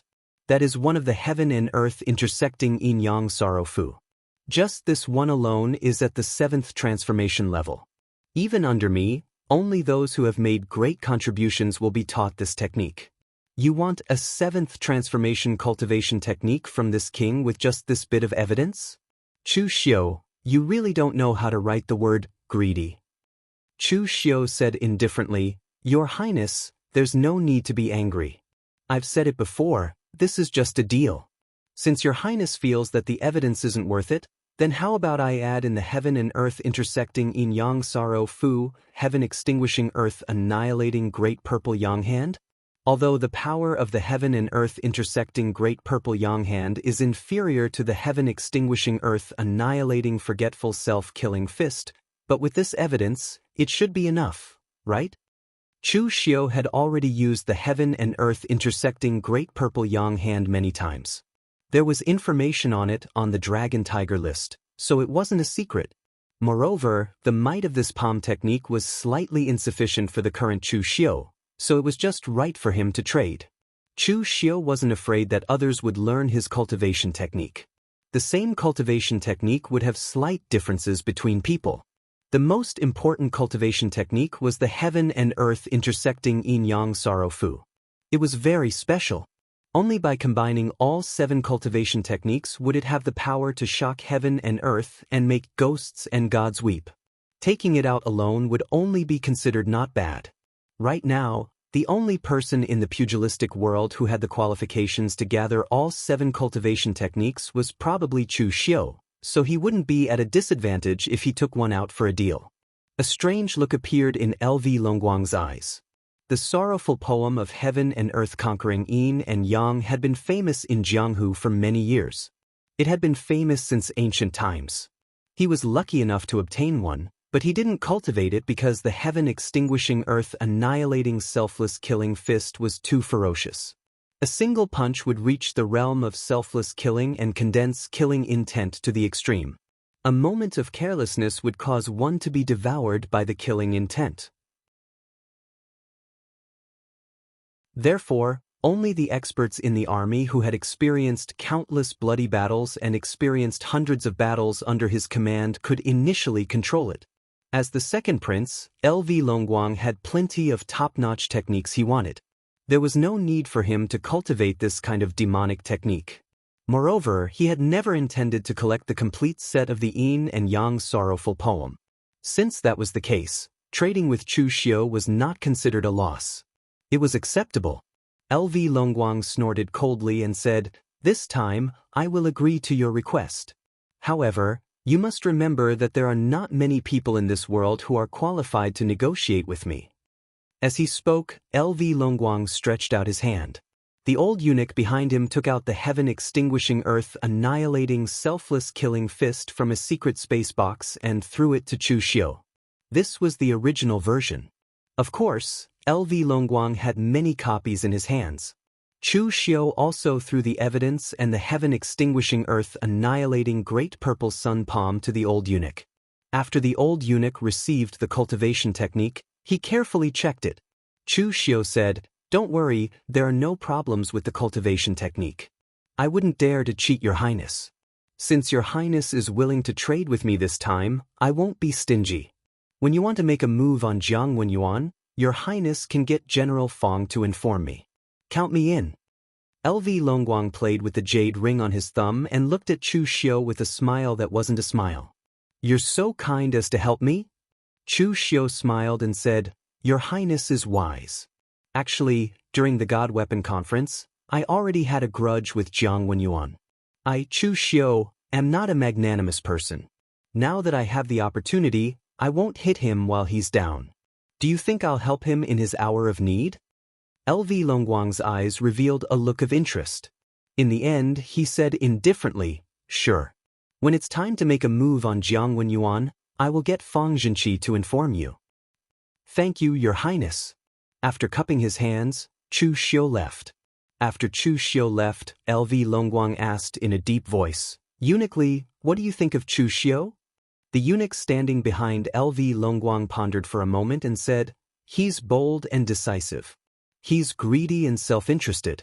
He's not a hypocrite, but he's a true villain." In the Guanzhong torture room, be it the previous great hero, Chu Kuanga, or this generation's Iron Judge, Guan Xiu, there's nothing wrong with their character. Who would have thought that Chu Xiu, the most outstanding warrior of the Guanzhong torture room's younger generation, would be such a person? LV Longguang played with the jade ring in his hand and said indifferently, "What's wrong with such a person?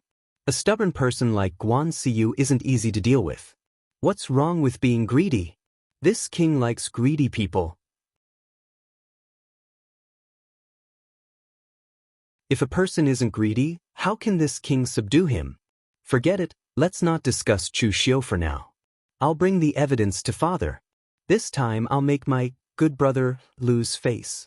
Eastern Qi's great Liang city was the capital of Eastern Qi. It was also the most prosperous commercial lifeline of all of Eastern Qi. Its area was 10 times the size of the Ji State Prefecture. At this time, in the imperial palace of Great Liang City, behind the curtains, a stooped old man was looking at the information that LV Longguang had handed over. His body trembled with anger. This old man was the current emperor of Eastern Qi, Kaiyuan Emperor Lu Haochang. He was an emperor with mediocre abilities and strength, but he had been on the throne for the longest time. It was so long that his sons couldn't help but have thoughts of usurping the throne.